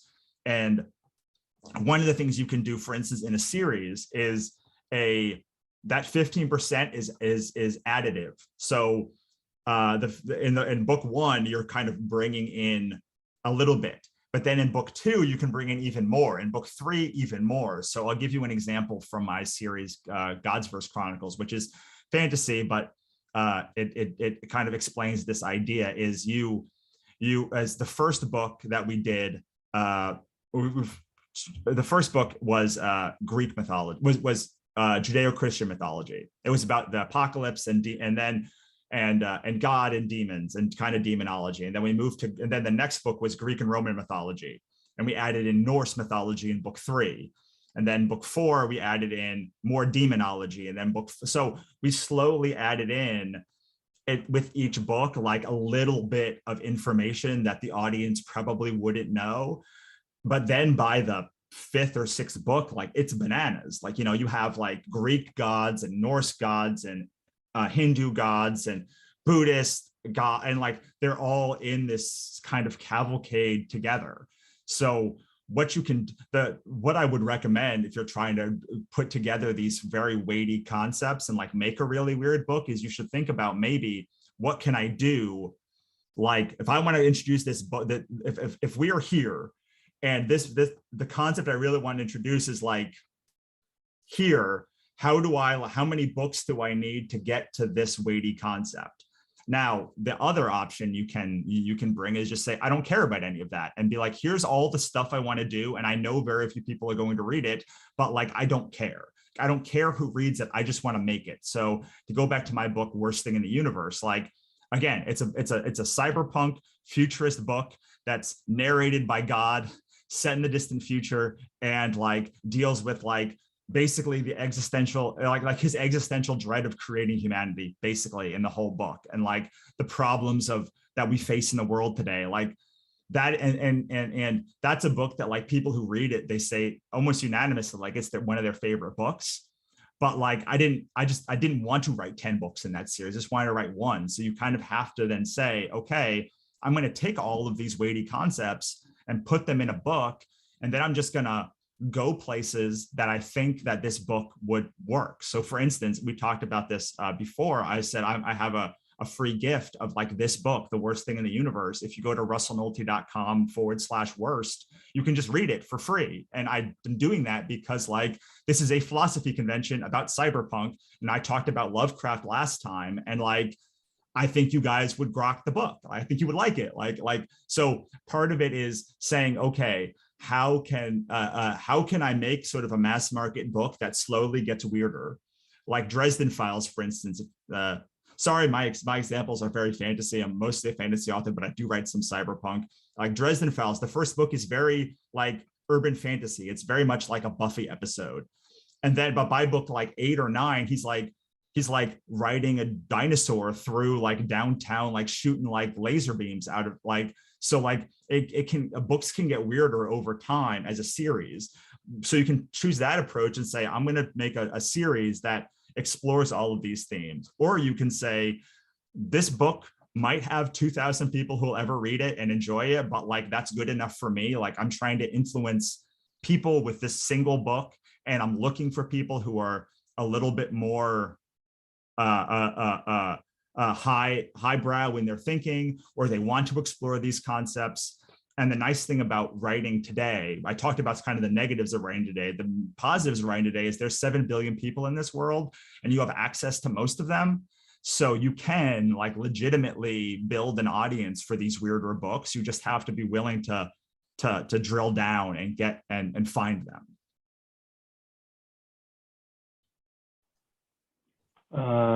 Thank you. Great answer. I will think about it for some time.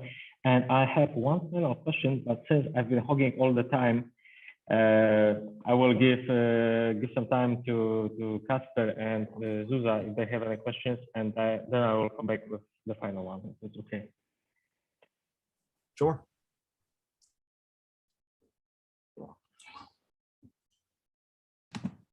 Okay, thank you, Mateusz.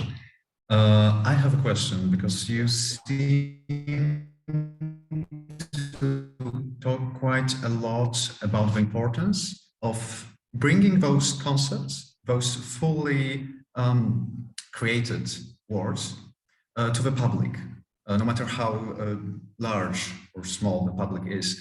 And I was wondering, when we have cyberpunk, it has really gotten its way into the pop culture.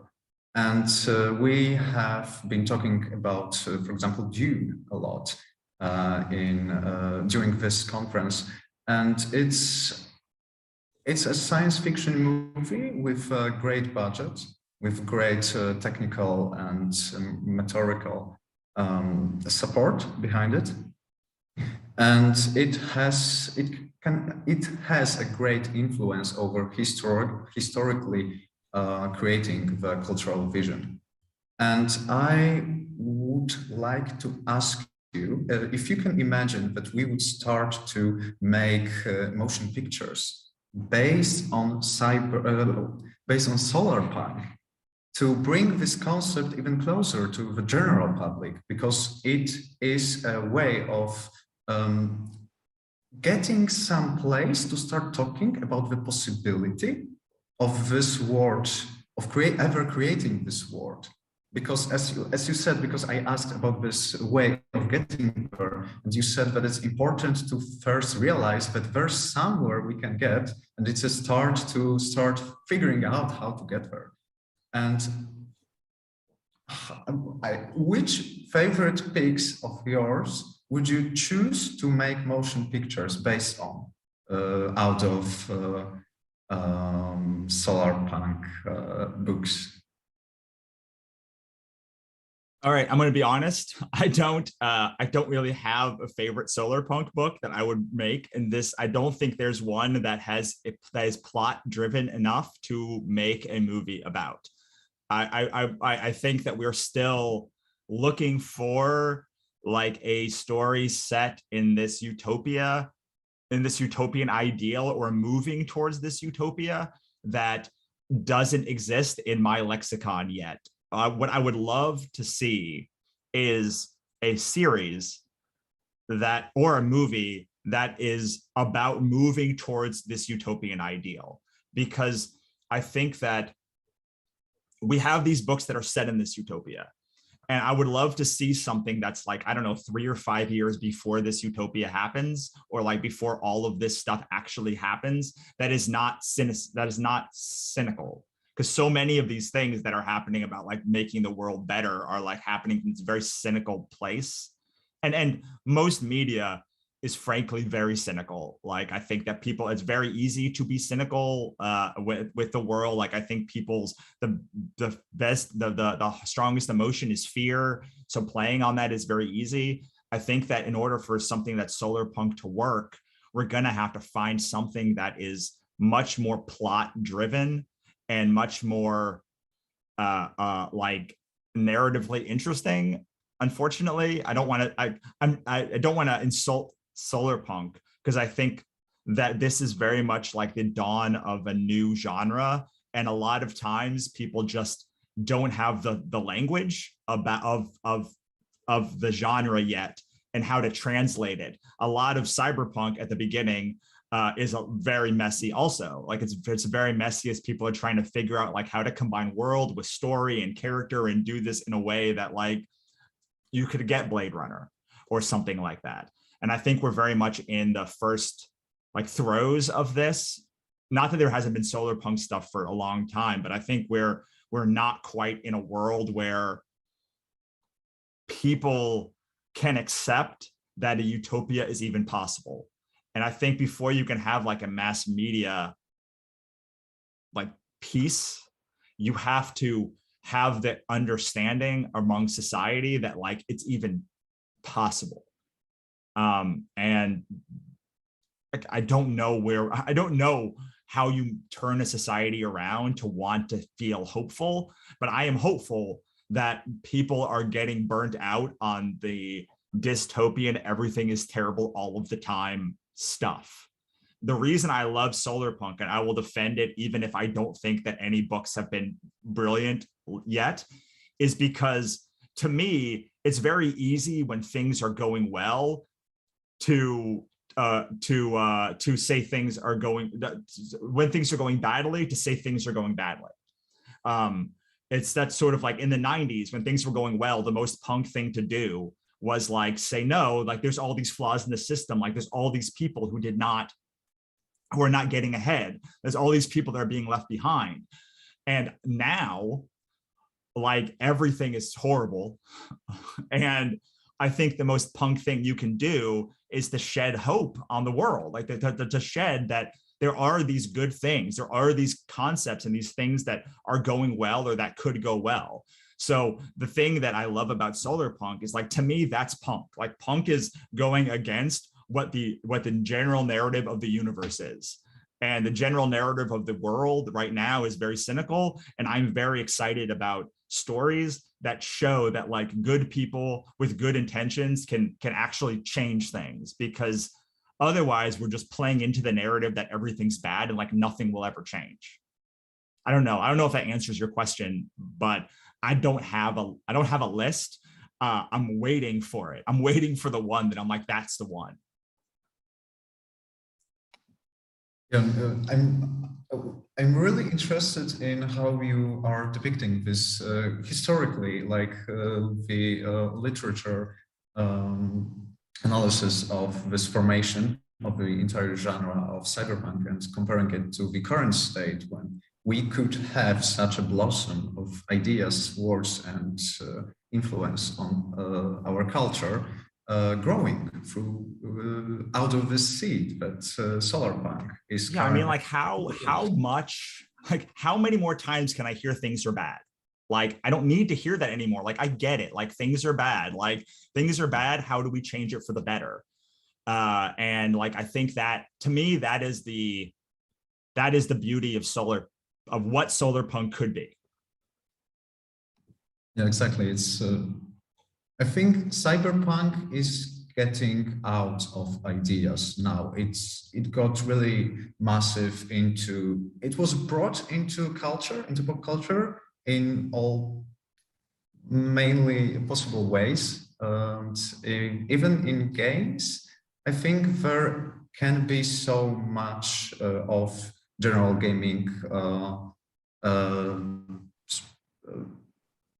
word interest in it, and then it will be moved to a niche, and something else will take the main narrative. Well, the thing is, I mean, the thing with cyberpunk is that like it was about like computers, like supercomputers and like tablets and like all of these cool things that were like futuristic, and now like it's reality. Like they haven't had, cyberpunk hasn't had much advancement in the last 40 years of like the ideas that they have dealt with. And like, to its credit, like it was so prescient that like cyberpunk became kind of reality. But like, I also would love to see a world where like cyberpunk like deals with new pieces of it. There's some that deal with AI, and I think that's kind of cool. But like, to me, futurism is like what solarpunk is talking about now, because like that is the leap. Like that is a leap of like where we could be. And I think that in the 70s and 80s, cyberpunk predicted like a lot of what we have now, good and bad.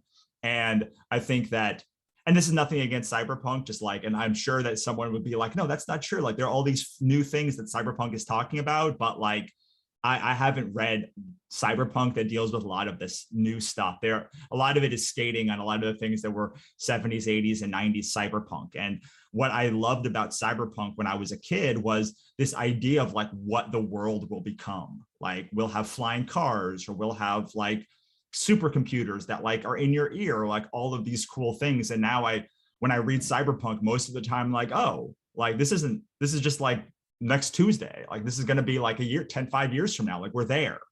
And this is nothing against cyberpunk again, but like why I think ecopunk and solarpunk are so exceptional ideas is because I can imagine a world where like that all exists, but I have no idea how to get there. And in the same way that I was like, oh, I understand how like you could take this MacBook 2E with a green screen and like turn it into like a personal computer, like in your hand. Like I have no idea how to do that, but like I get it.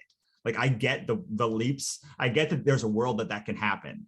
And I liked that about cyberpunk. I mean, I enjoy the dystopian nihilism of cyberpunk also a lot of times, but what I really loved about it was, oh, like here is what the world could be. Like there could be androids that do X, Y, and Z. Like I don't know how we get there, but now I kind of do know how we get there, because like we're there, we're almost there. We're getting to the cusp of these things.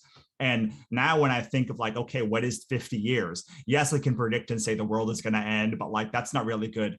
It's not really good writing. Like I want to know for this kind of thing, what I think cyberpunk, I hope, can find, but what solarpunk is doing is, and ecopunk is doing, is saying, here is the thesis. My thesis is, here is what 50 years in the future is going to look like. And we're going to have wind turbines that power everything. And like, it's going to be like this utopian society that like there's power. And I'm like, well, that sounds ridiculous. Like, I don't know how to get there, but like, I can imagine a world where like we go from the small amount of in America, at least a small amount of like solar power that exists, to like being able to do that, to have everyone have solar power and have like, and I can see a world where that happens. And I like reading about scenarios where like where I don't know how we get there, but I can picture it, because like that's the Star Trek, right? Like that's the Star Trek like utopia of like that's what, like, it showed people reaching for the future,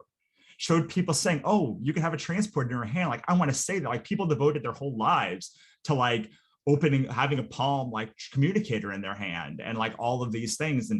And I like reading books in science fiction that take that idea and make me think, oh, yeah, I have no idea how this happens, but like, wouldn't it be really cool if, like, I don't know, all of our cars ran on oxygen or whatever? And anyway.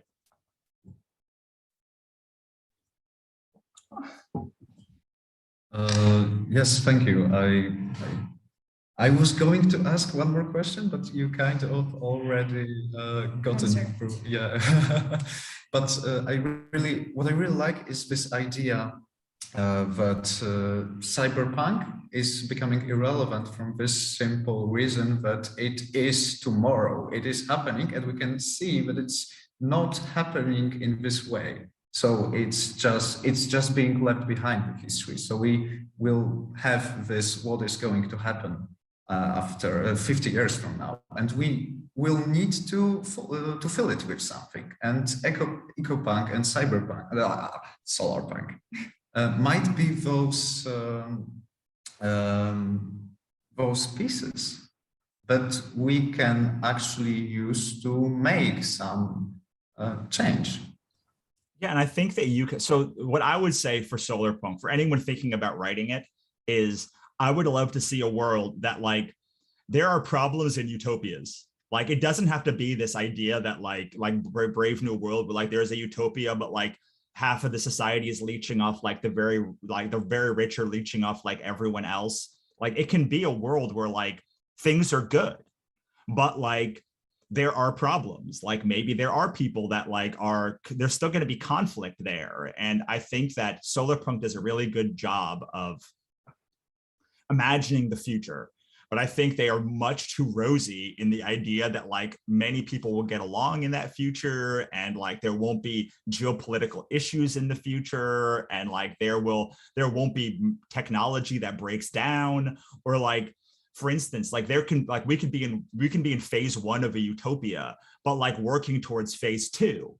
Like maybe we have all of people's like basic needs covered, but, or like maybe we have everyone's power covered, but like we haven't fixed like people like being able to like fixing world poverty or something. And so there are all these stages to these utopias. And I think that solarpunk historically has taken this idea that like we're at a perfect utopia, like it's perfect utopia and there's very little conflict. But I would love to see like that, like the power, like I don't know, like I can't even think of the problems that you would have in that right now, but like there are all sorts of levels to utopia, and there are all sorts of conflicts that can have there. And just because we are in a utopian idea does not mean there's not bad things that happen. I think that the ideal for utopia is that whoever the main characters are, or the majority of players, are working towards a better future with optimism instead of with cynicism, which is like, I think that what a dystopian ideal would be. And also, just because you have a utopia doesn't mean everyone is perfectly like balanced in that utopia either. So that will be my hope for like a solarpunk novel that deals a lot with the societal implications of a utopia and the conflicts that arise between people in a utopia, but with the ideal that we're still working towards utopia together, instead of this sort of like pie in the sky, it's a utopia and there's no problems. Because I mean, even to go back to the time machine, like even when they went forward in the future and they had a utopia, there were still problems in that utopia. It just were different than what we would imagine. And what I would love is you're taking us forward. You're taking us forward 50 years and showing us there's going to be a utopia. Also show us like what the problems would be, so we can sort of work those problems into the world now. Because when we watch solarpunk or read solarpunk, a lot of times it's like, yeah, well, yeah, this is cool, like you've now solved all of the world's problems, but like I don't believe that there's not going to be conflict. And I think if we can add some of that conflict back into it, like you would have something a lot richer for anyone who's thinking about writing solarpunk or writing it right now.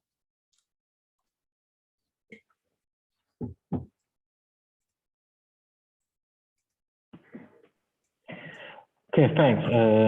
I know we're out of time, and I would like to apologize in advance to the next speakers, which are also our guests from the last edition. But I've been dying to ask you this question for a couple of weeks now. I'm going to write a book about Norse mythology next year. And since you know the topic, do you have any advice on how to approach it?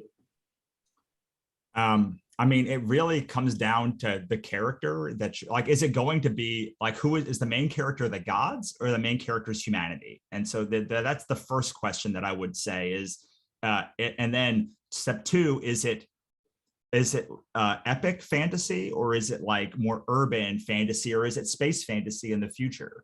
So those two questions you kind of have to ask before you can even set a book anywhere. There was a cool book that I read called The Song Weaver's Vow, I think it's called, which was about a Greek woman who got sacrificed to Norse gods and had to like then tell Greek myths to them, which I thought was like a really cool idea. So the third piece is like, what is the twist on the Norse mythology? Is it like, what are you trying to say? So in my books, in my Gods vs. Chronicles, the gods are a replacement for the rich in capitalism who don't care about the humanity, who is everyone else who's not the rich. It's all the rich. So gods are rich and powerful and they have their own like delights. And so my even though I'm using the Greek gods and the Egyptian gods and all of these people, it's really a story about like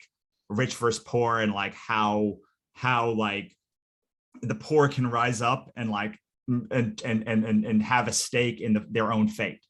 Like, so like, what is the point you're trying to make with the Norse mythology things? I have friends that tell like romance stories with Norse gods and goddesses. I have friends that tell like action adventure stories, urban fantasy stories. You know, the Thor like losing his power and coming to mortality is a good, but you know, Norse mythology is such a rich tapestry that like I would, and there's been so much done with it. I would kind of figure out the allegory, I guess. So like you're using Norse mythology as an allegory for what, and then hopefully everything else will fall into place. And just don't forget the Norse myths were like all gender fluid and like all like crazy, like all like wonderfully like odd and weird, as well as like being these like great fighters as well. So like don't necessarily make all of the gods like these perfect representations of what they are. The beautiful thing about mythology is you can use the same myths and legends and fairy tales to tell stories that are relevant for the time. So I guess, how are you reinventing the mythology to tell a story that is relevant to people in 2022 or 2023? I don't know. Those are my like general thoughts on how to use any mythology. Yeah, great points. Thank you. But I'm still hoping this is just a prelude to a longer conversation. I think I'll try to reach you at some other time. Thank you for joining us. It was great, as always. I think this is going to be a tradition. And one more thing, if you would like to stay with us on Zoom for the final panel, you're welcome to do so. If you have some things to do, like eat breakfast or anything. I would like to eat breakfast. I would just like to say thank you. I look forward to the next one. And if you guys would like to read my weird book on fate, the universe, and God and religion and cyberpunk, you can go to russellnolte.com/worst and download it for free. We actually got some cool promo materials from some other authors this edition, and I think we'll print something out and we'll just include it in our package. Awesome. So sounds good. I'll send you a link.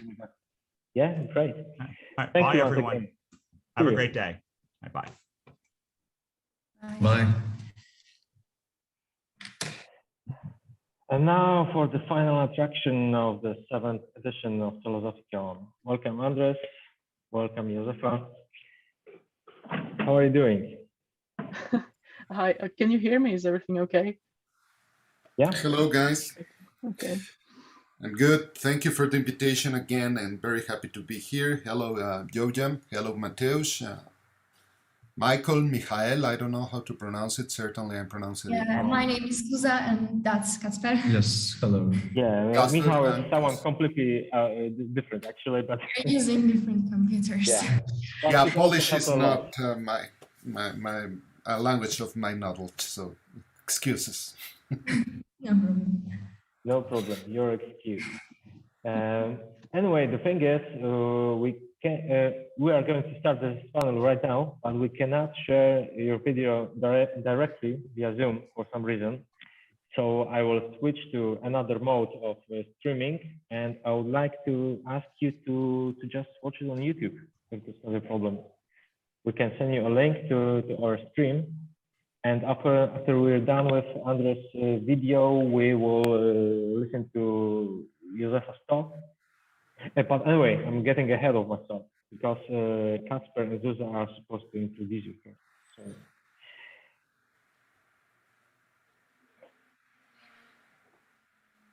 Okay.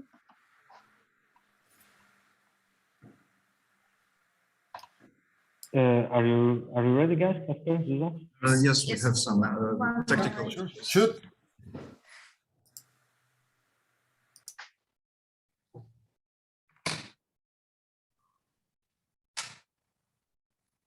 Okay.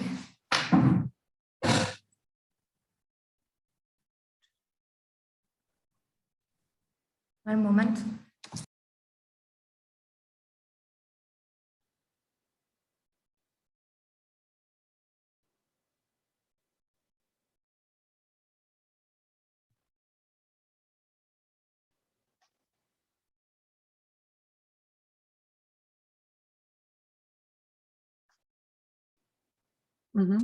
Okay. Okay, so we will start. First one.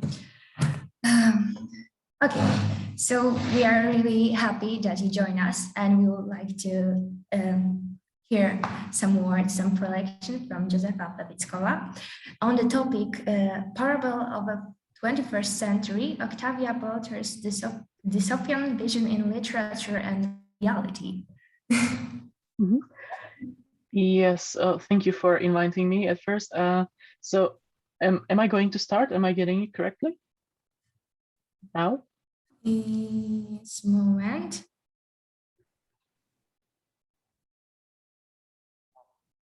Okay. Is it? Oh, please go ahead. Go ahead, Jojam. I'd be very happy to listen to your talk. Okay, I'll try to share the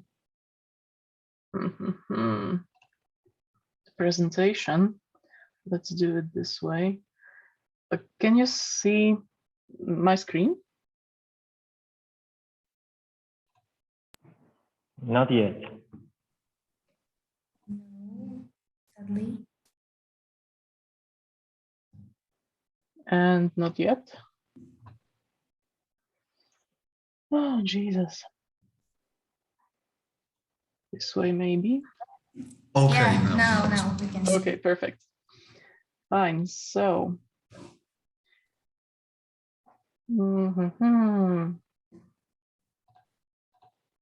This is okay. So when I've read the abstract and the call for presentations for this year's PhilosophyCon, it was actually the first thing that came to my mind. Octavia Butler's dystopian novels, The Parable of the Sower and The Parable of Talents. And as I've read it recently, it came to me that the dystopian future it visions came very close to our reality. So I decided to take a closer look on similarities between this literary fiction and our reality, and whether there is also some chance for solution or for prevention of this dystopian future or not. So first of all, why the parable of the 21st century? And what are we going to talk about? The first thing is what does it mean, the dystopian future? What future is it that Butler describes? Then I would like to show you where the fiction and the reality merge or touch together. And then I would like to go to shift from the pessimistic vision to some optimistic solutions, or to something that Butler's novels could provide to us as a solution. And at the end, I would like to think about whether this solution can be considered a new religion, maybe, or just some prophetic literary vision, or something else. So when talking about Butler's parable series, we have to know that it was intended to be 6 novels in this series. However, she only managed to publish 2 of them, The Parable of the Sower in 1993 and then The Parable of Talents in 1998. The other 4 novels or ideas or concepts of them remained unfinished and unpublished due to Octavia Butler's mental block and her early death. However, these stories are about the future, which is set in the United States in year 2024, so not very far from us. And it describes life and journey of Lauren Olamina, the main character at the time, 15-year-old, who strives and struggles to survive in a new world that came to exist in these books, and who tries to find a solution on how to survive in this world. And she creates a fictional religion she calls Earthseed, and which she collects in the so-called fictional Book of the Living. Throughout the novels, you can see several excerpts and quotations from this Book of the Living, from the religion of Earthseed, which gradually constitute one concept or idea or religion, or some maybe instruction on how to survive in this fictional world. However, when we come to description of the fictional world, of the dystopia, as you can see, it's really not very far away from what we are experiencing now. There are several ecological or climatic issues which we already know very well, such as energy and water crises, and maybe wildfires, and also climatic migration, which is already happening. However, it is not only the ecology or the environment and nature that should be our concern, but also Butler depicts a crack in the social order we know now as humanistic and democratic, because there's a salary gap that is widening, creating more social classes falling into poverty. Also, there's a huge danger of debt slavery, and something we can in general call the crisis of humanism, where individuals try to protect themselves, but also close themselves in small enclaves, stick only to their relatives and closest people, and do not care for the general well-being, maybe, or for the well-being of the civilization as such. And well, my initial question was, when preparing this presentation, if this part of Butler's fiction has come so close to our reality, is there any option for her fictional religion to do the same? Is there any option for us to find a realistic solution in a fictional book, in a belletry? So this is where Earthseed comes to stage. I've mentioned that Butler called it a religion, but we can argue whether it is not better to be considered maybe a philosophy or ideology, or maybe even an individual stance or some kind of movement, maybe grassroots movement. Well, what it is, first of all, is impressive mixture of philosophical ways and ideas. because Octavia Butler created a really interesting blend of two philosophies.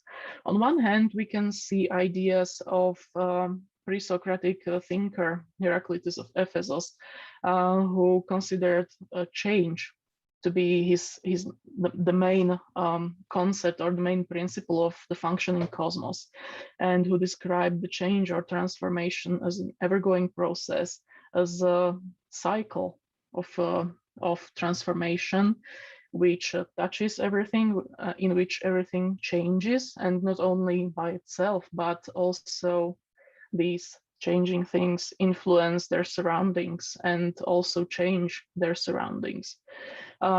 He described it, and Socrates did this after him, as a cosmic flow of things, of something that is never stopping, of a cycle of life and death, where each life ends in death, but each death means a new beginning, a cycle which always repeats themselves, but only in a greater measure in terms of Christianity. And she changes the main leading principle from the characteristic, the typical.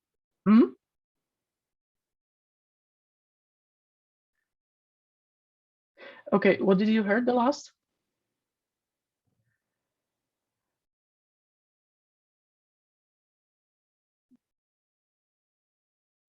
Okay, sure. I was saying that even though Butler took change as the main functioning principle of the universe, she didn't only leave humanity with this understanding, but she also provided humanity. Okay. Socrates said that he agreed with Heraclitus that everything flows, that there's a cosmic flow of time and universe as such. But Octavia Butler didn't stop on this notion, on this understanding that change is something constant, that change is everlasting and is always here. But she also provided people with some kind of manual or instruction on how to deal with this understanding, on how to deal with this information. And for this manual or advice, she reached to Christian values and humanistic values, which are nowadays actually intertwined closely. However, there was a change in this in her understanding of Christianity as such, and the change happened on the top place actually. What she did was that she united God and changed, and she promoted change to be the main principle, the leading thing that should lead us in our life. It is something that Marcus Borg called a spiritual model of religion, where the shift can be best visible. He understood the classical Christianity as a monarchical model, and he explained that this monarchical model understands the Christian God as distant, omnipotent, and majorly male figure, which is omnipotent, omnipresent, is always here, and who has given the universe a beginning and the end.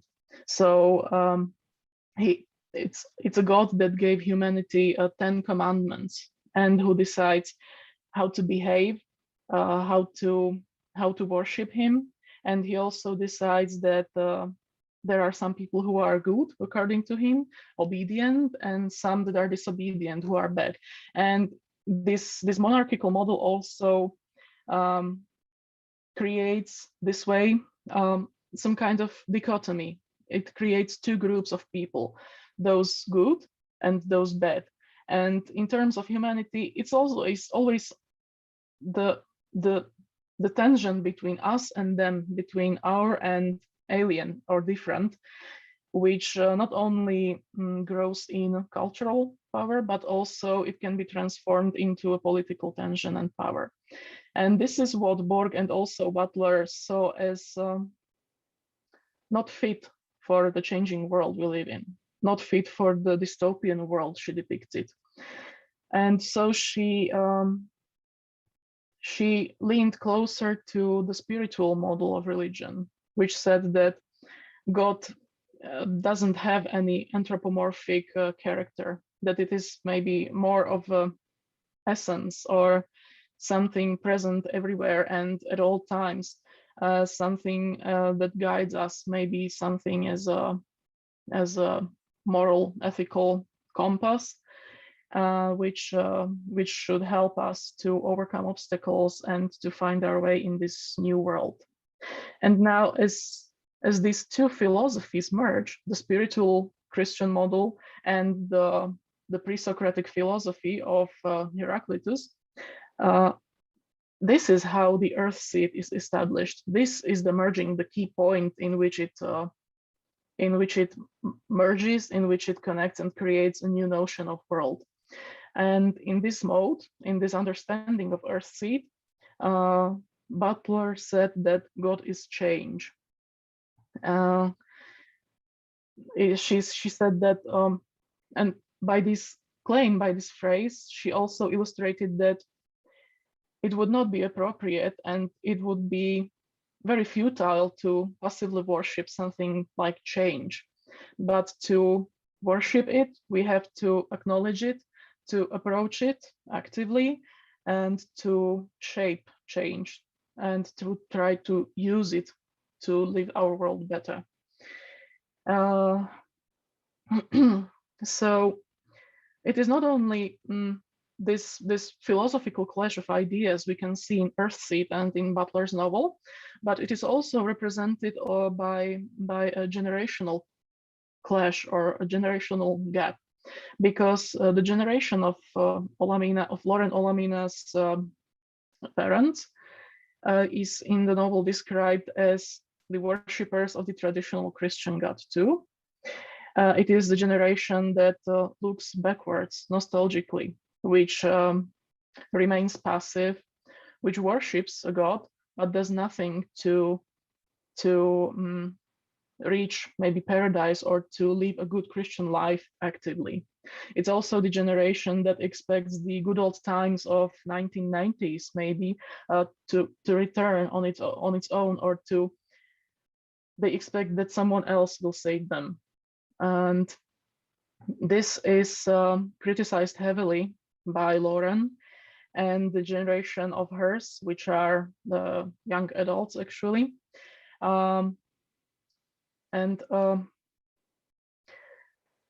This new generation actually claims that this stability or maybe even rigidity of their parents' generation is not suitable anymore for a changing world. And what is better to do is to adapt to the changes and to understand that nothing can actually stay stable or stay the same. And that doesn't only work for the world, but also for the religion, because the old ways cannot save humanity. It has to adapt and find new ways of existence in this ever-changing world, in the world where there's the ongoing climatic crisis and the social crisis and so on. There's also one special thing about Lauren, that she's a carrier of a supernatural ability called hyper-empathy. The hyper-empathy is described as her ability to experience the emotional and sensual experience of other people. And this also can be seen a symbol as Earthseed, as this new way of thinking about change, because it means that you can't close yourself off from the others. It cannot be just you against the world, and that there is no tension, no fight between two groups, between you and the world. You have to unite. You have to understand each other empathically. You have to work together to create something better, a better world, for example. I've picked some quotes from the Earthseed that manifest these ideas I've shared with you. The first one is actually the most often cited, and it represents a key to understand the whole earth seed. It says, all that you touch, you change. All that you change, changes you. The only lasting truth is change. God is change. This is a representation of the pre-Socratic ideas that everything flows, that everything flows in a great cycle where life turns to death and death then turns to life, that nothing remains untouched by change, nothing remains stable and unchanged. And this quotation also provides us with a key to literal understanding of Earthseed, because when you use words God and change interchangeably when reading the other tenets, you can see the whole philosophy of Earthseed unravel in front of you. The second quote then, belief initiates and guides action, or it does nothing, can be also seen as a criticism of the old ways of worshipping, of belief or religion. And it also returns us back to the generational gap, to the idea that passive worshipping does nothing. It is action and adaptation, improvisation, or some progress role that can bring us something new or better. The third quote then, here the change in words can be applied actually. So when you change God for change, you can see the philosophy as it was intended. So if we read it as change is neither good nor evil, neither loving nor hating, change is power, good is change, we must find the rest of what we need within ourselves, in one another, in our destiny. This is the call, and the call to action, and it can also be seen as a subversion of the traditional notion of God, because the traditional role of God was that of judge, of someone deciding who is good or who is worthy or unworthy, who should be sent to paradise and who should be then to hell. And this idea is subverted by something that is naturally true, that change as such, change as a phenomenon, is indifferent to people. It is something that that influences us all, but which can be shaped as such. Well, and the fourth tenet then, it explains actually, or it further develops these ideas and provides us with clear instructions on how to deal with change, how to deal with life and adaptation, how to still keep discovering new things, learning, teaching, how to take care of people, of community, how to work and progress together.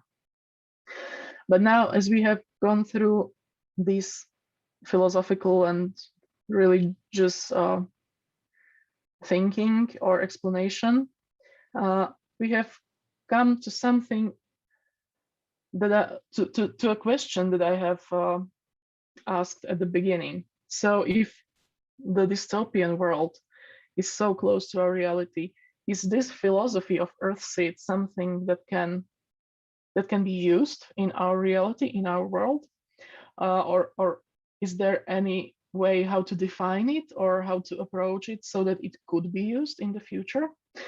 That is it. Can it be considered a plea for change in our world? Well, yes, of course, but we have to admit that our reality is, the real world is very complicated, and that there are many pleas for change. There are many movements that are trying to change us or change the progress, the evolution of society. So it may not be enough. However, it may also not be functional if we take a look on it as an individual stand or just a personal ideology. On one hand, this could be applicable because many people sharing the same ideas have potential power to change something bigger in the world. And yet they remain unconnected by official rigid rules of a specific community. But what I see the most fit as a new interpretation for these parable novels is that we can see it as the parable, a parable of the 21st century. So by this, I mean, we can see it as a story that should bring us some moral message, some educational message, something that can be spread and also experienced artistically.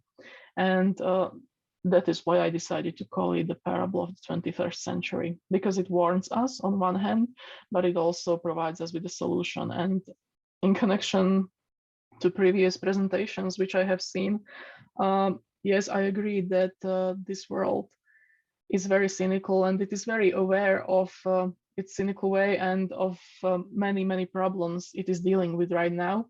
And this is also why I really have to admit that I like Octavia Butler's dystopian novels, because they do not only bring the negativism and the criticism of the future and of our present, but also it provides some kind of hope, maybe some kind of ideological solution.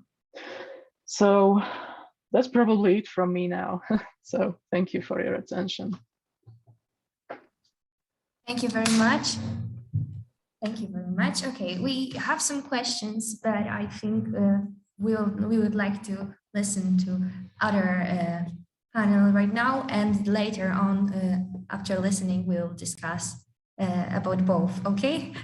So for now, we are really happy for Mr. Andreas Torres Scott and his prelection on topic an interpretation of pre-apocalyptic tropes in O. Butler's The Parable of the Soul.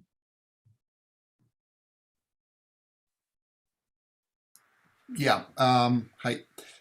Would you cast the video I sent?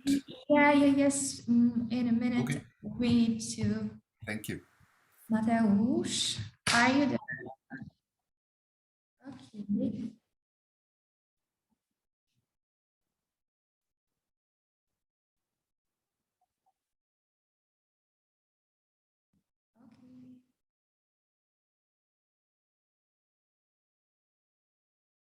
Thanks for the invitation to PhilosophyCon.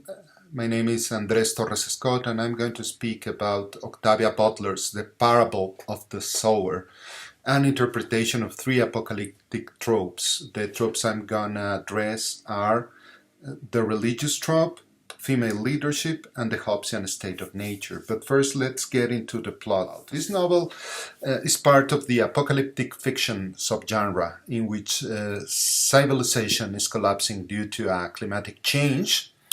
There's a scarcity of drinkable water, and rains are random. But the origins of this climate change are not explained in the novel. The story takes place in California, and there's a corruption of social norms. There's indebted servitude, which is legal again. Gang violence is usual. The federal government is weak. And states to the north of California and Canada are said to have drinkable water, good paid jobs, and enjoy law and order. But none of these are confirmed through the novel. The protagonist of The Parable of the Sower is Lauren Olamina, a black teenager. She's the daughter of a Baptist reverend. She's been educated in part by a Hispanic mother. She speaks Spanish. We get into her story in the midst of social turmoil in the year 2024, on the day of her 15th birthday, which happens to be her father's 55th birthday. She lives in Robledo, a walled Southern California community. In addition, Lauren suffers from hyperempathy, an extrasensorial perception disease caused by her mother having a drug named Paracetamol. This makes Lauren feel other people's pleasure and pain, and certainly under an apocalyptic setting, most of the feelings that people are gonna share are about pain and not about pleasure. It happens in most of the apocalyptic fiction genre. We meet Lauren through her own diary and learn that besides writing on the current events she's facing, she also writes her own interpretation of God, her own religion. She calls her text Earthseed, the books of the living. Her interpretation is that God is, and that the destiny of the human race is to leave Earth and colonize other planets. 2. Female leadership. In the parable of the sower, leadership is female leadership, represented by the protagonist Lauren Olamina. We meet her as a 15-year-old who has a multicultural background. She has been educated by her stepmother, who is named Corey, and has a Hispanic background. She says she speaks Spanish, but across the novel she never says a word in Spanish. The following table compares selected Lauren's characteristics with other two protagonists of apocalyptic fiction works. I choose Lionel Verney, the first protagonist of a modern apocalyptic novel, The Last Man by Mary Shelley. I choose him because the novel was written by a woman, and I also choose Offred, the protagonist of Margaret Atwood's The Handmaid's Tale. And I'm referring to Offred in the book, not in the series. You may know her by the name June, but it is not clear that her name is June in the novel.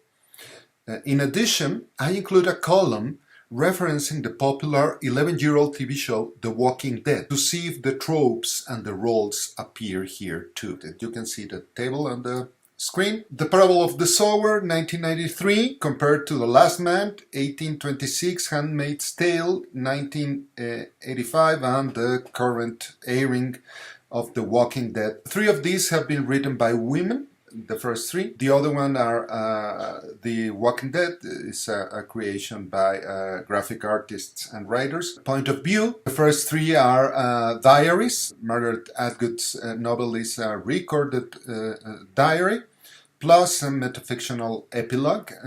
Here we do not have anything else. We have only Lauren Olamina's diary and the verses of her Earthseed religion. That does not count as a point of view, obviously. The narratological focus. All of the novels have an interdiegetic narrator and protagonist. In The Walking Dead, this switches, this changes, but most of the times is a third person or extra-diegetic narrator of point of view.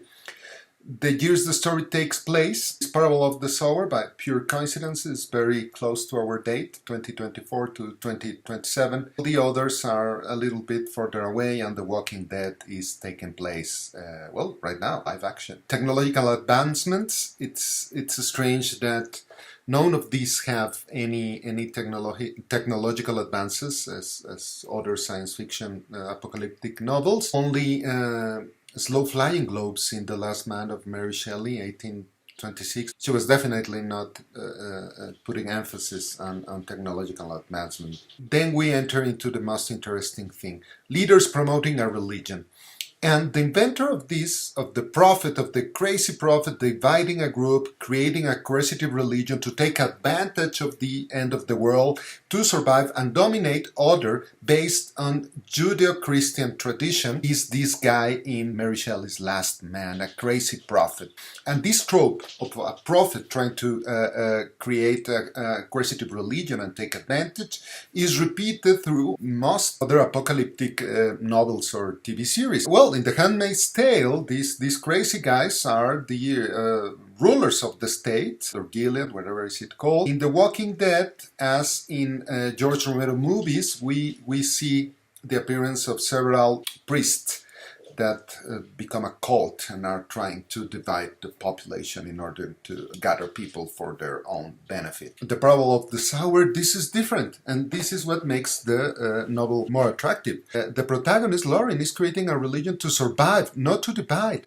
She's creating a religion to gather people, not to promote coercion. And it is not based on the fear of God. or under the Judeo-Christian tradition. This is a first on an apocalyptic fiction. The female leaders, evident that in Mary Shelley's The Last Man, there's no woman as the leader. Of course, a woman would have not been attractive on those times, and only we have two here, Lauren Olamina in The Parable of the Sower, and Offred, or June, Handmaid's Tale. In The Walking Dead, we have Maggie, Michonne, and Carol, but they never assume a long-term leadership for a community. Yeah, basically it's male characters that are the leaders, not women in The Walking Dead. Of course, it's written by men, so why to propose a female as a leader? Now, this is more interesting. Mention of feminine hygiene articles. In The Parable of the Sower, there are two mentions, because they stop in a store and they sell,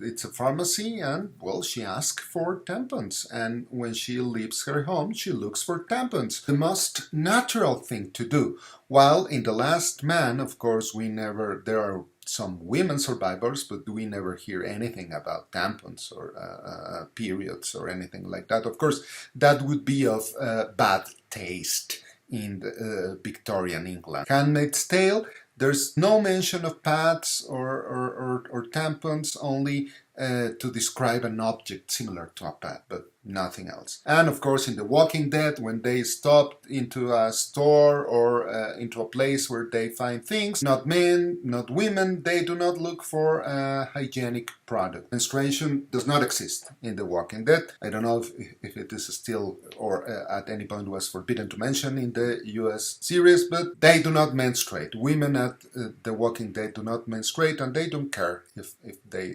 bleed their pants. Or, of course, this is a screenplay written by men. Black characters' main feats.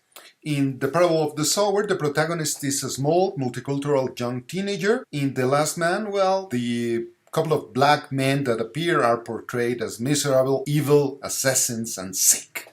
Totally a 19th century colonial stereotype. Handmaid's Tale, well, black Americans are known as the children of Ham and are resettled, but we do not know anything else.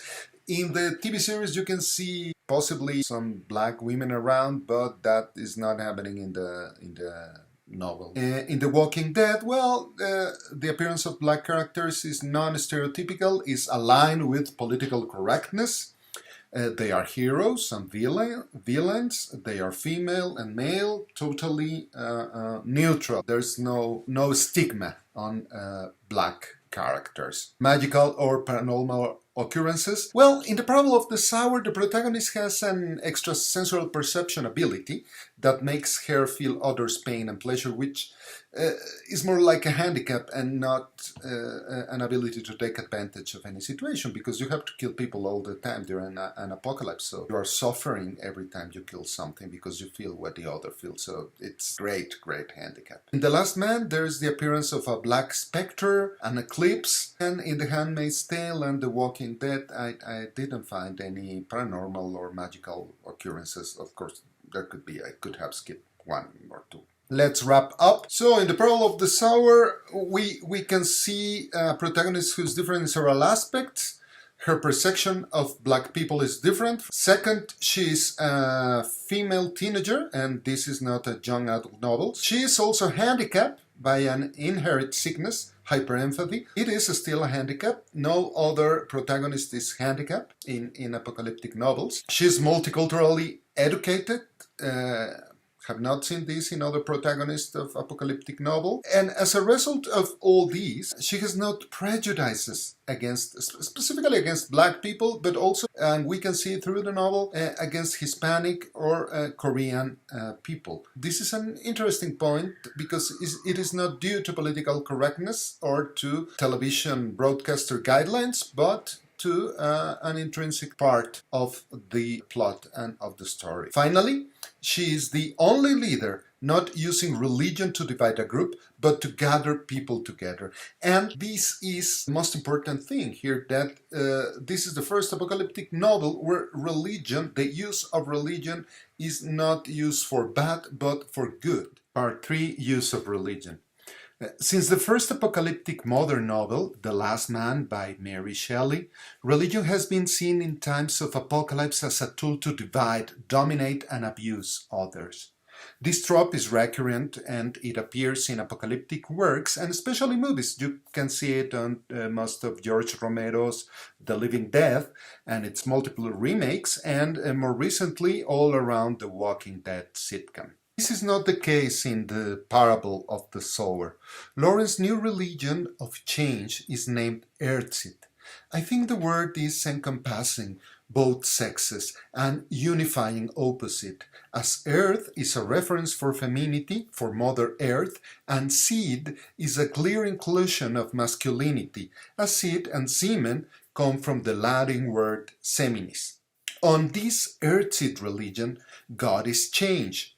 The narrator does not present a theological dissertation on the validity of her religious ideas, but just simple verses of the Book of the Living across the chapters of the book. Among the verses, I think this is the most relevant. All that you touch, you change. All that you change, changes you. The only lasting truth is change. God is change. Earthsit is explained in the Book of the Living. The name is given by Lauren to contrast the title of the Tibetan and Egyptian Book of the Dead. In the same very name, we can find the first idea against Christianity, because the Book of the Living is not a religion for the dead, for the afterworld. Earthsit is a religion for the living. In this sense, it has a Nietzschean tone, as it praises the ones alive and avoids any affection towards the afterworld, which is certainly a crucial foundation for Christianity. Earthsit is a nature-friendly religion. The community Lauren organizes is not male-centered, and it does not impose the idea that nature and man are separated and conflicted. The traditional point of view of Judeo-Christianity is that man can take anything he needs from nature and use it for his own survival without any responsibility. On the other hand, on Earthsit, Lauren enforces a feminine point of view towards nature, somehow in a reconciliatory tone, where preserving nature for survival is worth more than destroying it for the same ends. I think this idea of man having all rights over nature comes from the Adam and Eve tale. Eve is the one being compassive and approachable to nature, even to a serpent. She's the one getting closer to it and getting an apple. However, the consequential expulsion of both Adam and Eve from the Garden of Eden made man believe he could do whatever he wanted to dominate nature. It is in this sense that we could see in Lauren a new Eve. However, Lauren can also be seen as a new Messiah, a new Christ, because she is bringing a new logos, a new word, a new parable that proposes reconciliation with nature and that is breaking with the old thoughts, as Jesus broke with the Old Testament. Octavia Butler mentions in an interview that she was inspired by the prominence of change in Buddhism to choose it as the main column of Lauren's religion. Nevertheless, I think Lauren's religion is closer to the original ideas of Heraclitus and Parmenides. Earthsit religion is intrinsically different from the male interpretation of Christianity, in the sense that it does not understand nature as an uncontrollable force that must be tamed, but a force that we need to live with. Moreover, Earthsit does not seek to differentiate Earthsit believers from unbelievers, as it happens in Christianity and Islam, where unbelievers are named infidels, and as it is the case of biblical Jewish, where the other peoples are simply not considered even human at all. There are different interpretations about Heraclitus and Parmenides, but I'm going to stick to Martin Heidegger's idea that both philosophers tried to explain the same thing and not to go against each. And what both were defending was the idea of the permanence of change to understand being. For Heraclitus, the existence is the union of opposites in generation and destruction. For Heraclitus, this oppositional process was called eris, strife. And the unity of this opposite provoke change. So there is strife, war against opposites, and in the union of these opposites, change is either omitted or included. There's the famous fragment of the rebirth attributed to Heraclitus. It is impossible to step in the same river twice, or we both step and do not step in the same rivers. We are and are not. So the river remains, but the water changes. We remain, but at the same time, we are not the same the second time we step into the rivers. So change is present with impermanence. On the other hand, Parmenides said that change is impossible, that reality is only one, and existence is timeless. So his philosophy has been synthesized with saying whatever is, and what is not, cannot be. So let's put an example. An egg is an egg and a chicken is a chicken. Both are different things. But are they totally different? Can we say that the chicken is not an egg and that the egg is not a chicken? Well, for Parmenides, there is not egg separated from chicken. We cannot say that an egg is not a chicken or that a chicken is not an egg. So, as from nothing comes nothing, as Parmenides said, and thus change does not exist, and things are despite appearances, everything exists as one giant, unchanging thing. So change is basically unexistent, or the paste that is sticking together all the stances of being. So how do we understand change in the Earth-seed religion? Well, first, and according to Heraclitus, in the sense of a strife between opposites that get unified through change. And again, the opposites find another contrary to transform themselves. So they remain as the river, and they keep flowing with different waters. Second, and according to Parmenides, change is not a being. God is not a being. Change in Earthseed is the paste that brings together beings. Change is the element that unifies transformation on things, on all things, which are at the end one and only unchanging thing. Fourth, Hobbesian state of nature. All around the parable of the sower, the reader can see scenes of violence against the small established communities. The main example is Robledo, where Lauren and her family live. Inside these walled communities like Robledo, you can have a tranquil life. However, you have to go outside this walled community to get to your job, to study, to go to the stores. In the case of the parable of the sower, if you get outside, there's no law. You have to pay the police if you are assaulted, raped, or robbed. And if you don't pay, they are not going to follow the crime. In political theory, this means that the state is not present all over the territory. This means there's no force to enforce the social contract. Thomas Hobbes in the 17th century brought the idea of a social contract among people in order to live in peace. He thought that as men are evil by nature, we need to enforce a social contract in which we will cede part of our will to a king, to a sovereign. Then, guilelessness and egalitarianism are exchanged for knowledge and subordination.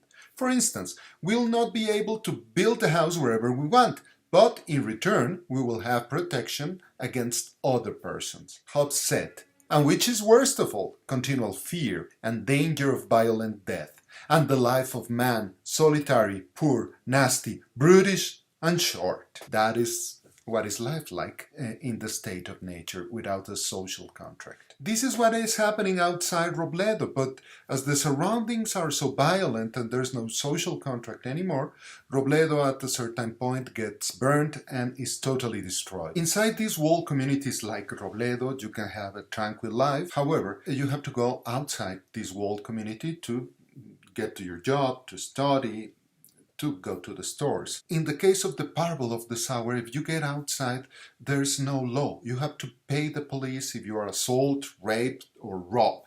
And if you don't pay, then nobody is going to prosecute the crime. In political theory, this means that the state is not present all over the territory. There's no force to enforce the social contract. Thomas Hobbes in the 17th century brought the idea of a social contract among people in order to live in peace. He thought that as men are evil by nature, we need to enforce a social contract in which we will cede part of our will to a king, to a sovereign. Then, guilelessness and egalitarianism are exchanged for knowledge and subordination.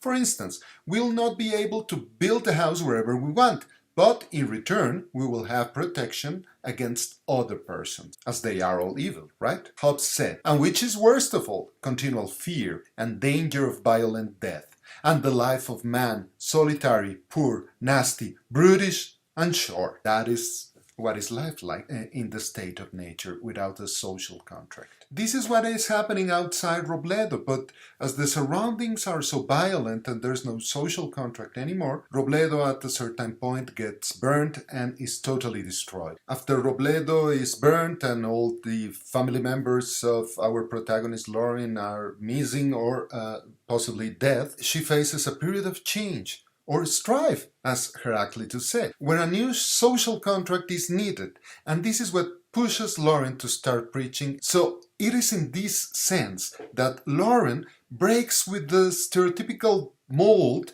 of the leading survivor protagonist in an apocalypse that is preaching a religion to divide and get in power. She is preaching a religion, and instead of resisting destruction, she tries to live with the effects caused by that destruction. She uses religion to embrace change and to adapt. So I'm going to go back to Hobbes. In his theory, the king embodies the will of all subjects, and this idea becomes the Leviathan, the mortal god, the state that is going to protect us as we cede part of our liberties. This change from being a savage to being a citizen is only achieved by resigning to a part of our own will. What happens in the parable of the sower is that Earthseed, this new religion, is the new Leviathan, the element bringing together the wills of the people to create a new social contract, a new Leviathan. Earthseed is also change in this brutish, savage word. Change is God, and it is bringing people together. It is the transformation element unifying the whole, as Parmenides also said. Conclusions.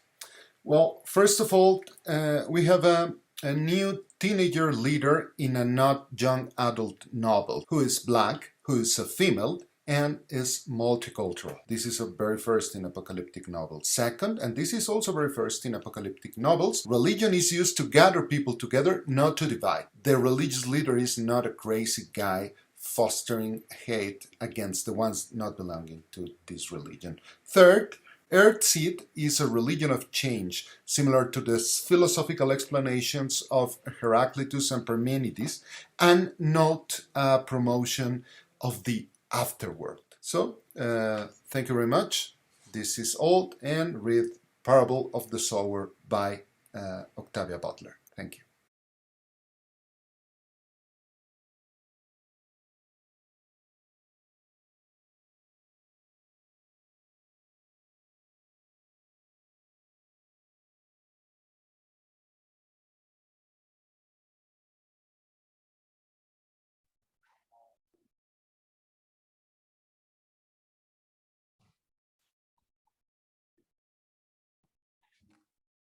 Okay. Yeah. So thank you very much. First thing, like we have some questions for you, of course, but first thing, maybe you have some questions to the presentations, to the productions. Not really. Okay. Then to Ms. Josefa, we have a question. How would the growth of an Earthseed-like religion in the real world change the socio-economic realities?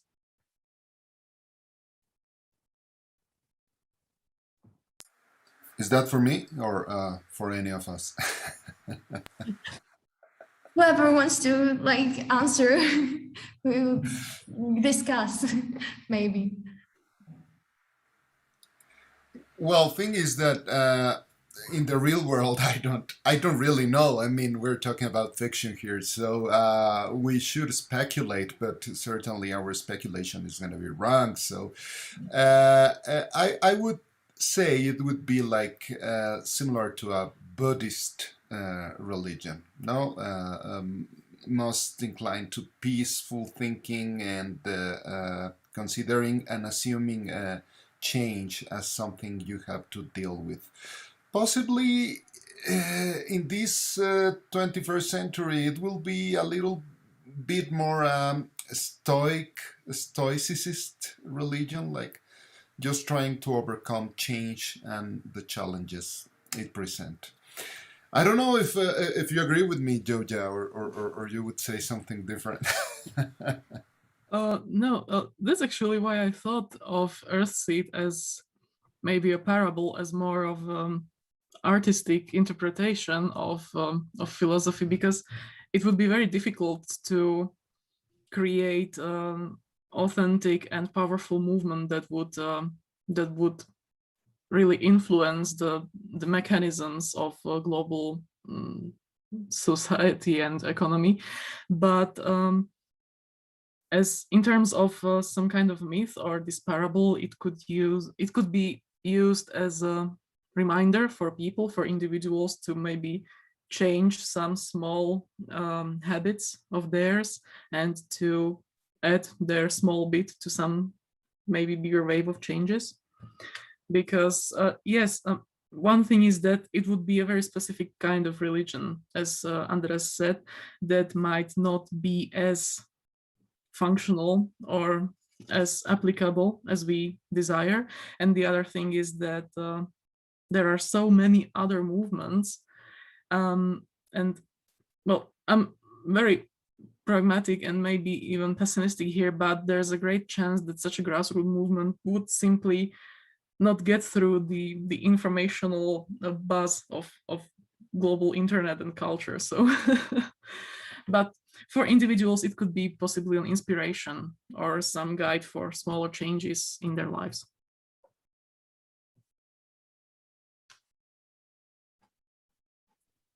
Okay. Okay, Mateusz joined us, so maybe you have also some questions.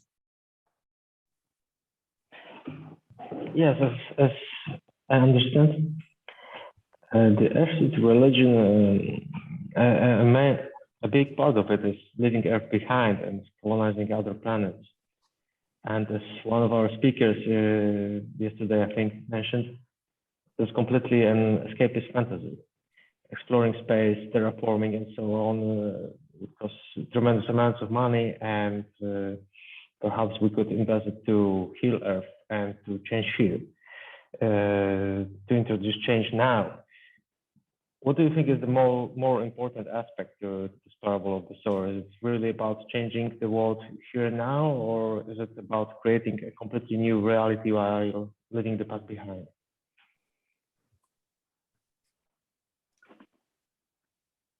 This was actually mentioned in the novels, that the life of humanity, of people on Earth, was seen as a kind of childhood, and the part we consider escapist, the arrival on different other planets and colonizing them and settling there, was considered by Lauren some kind of adulthood of humanity, or the next step in evolution, let's say. It is interesting to compare these, and this is probably why Earthseed as such cannot be applied in general, because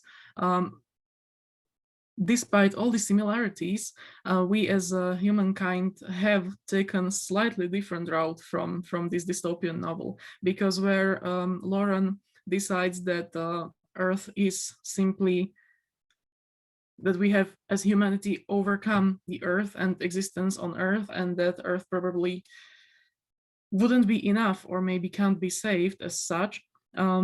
Here, in reality, we are still trying to save it and to make it a better place. So this is something that I consider purely fictional, maybe, or something of a literary concept, this part of adulthood, or this evolution or growing up of humankind.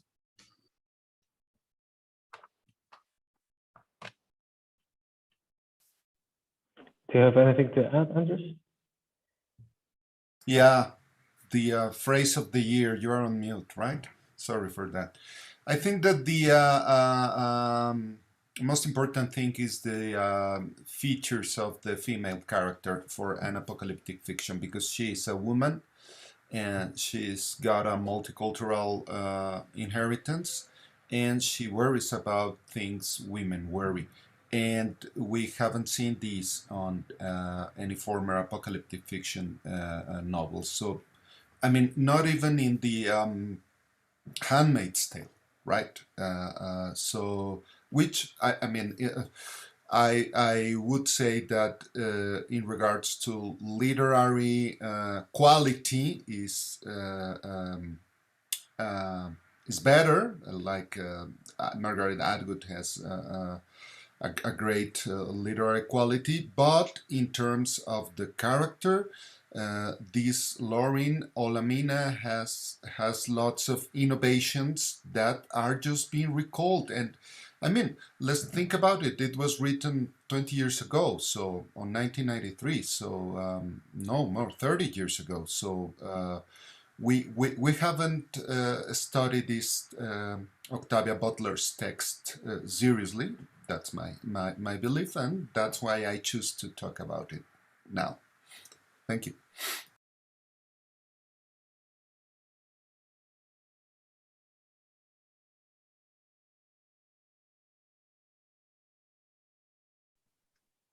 Maybe you have some questions for each other, since you've obviously discussed the same book and you have different perspectives on this.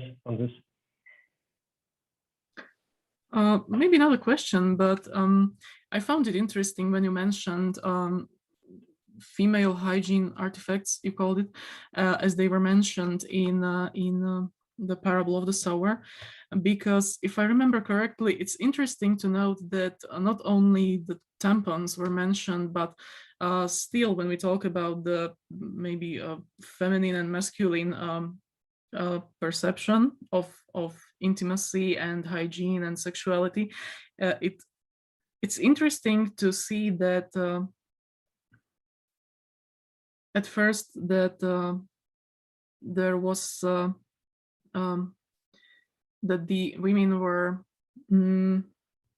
emancipated in terms of their relationships with men, and that in 1993, Octavia Butler, let's say, allowed herself to write something like that women enjoy sex, for example, or to mention that women actively search for condoms or for protection against pregnancy, or that they deal with pregnancy as not maybe always a blessing, but also as something that could cause problems with their survival. So just only wanted to add this, that for a novel which is almost 30 years old, and it brought some progressive ideas and visions.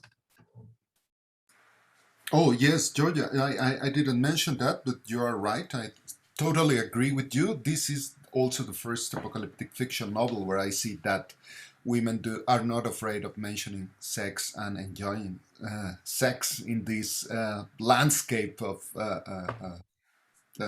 dystopian landscape, or end of the world situation. No, would be a first too in that sense. You're right. Thank you for pointing it out.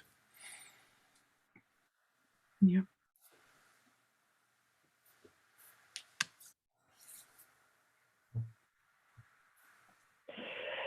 Okay, there are no other questions at the moment. I think it is high time to finish this whole thing.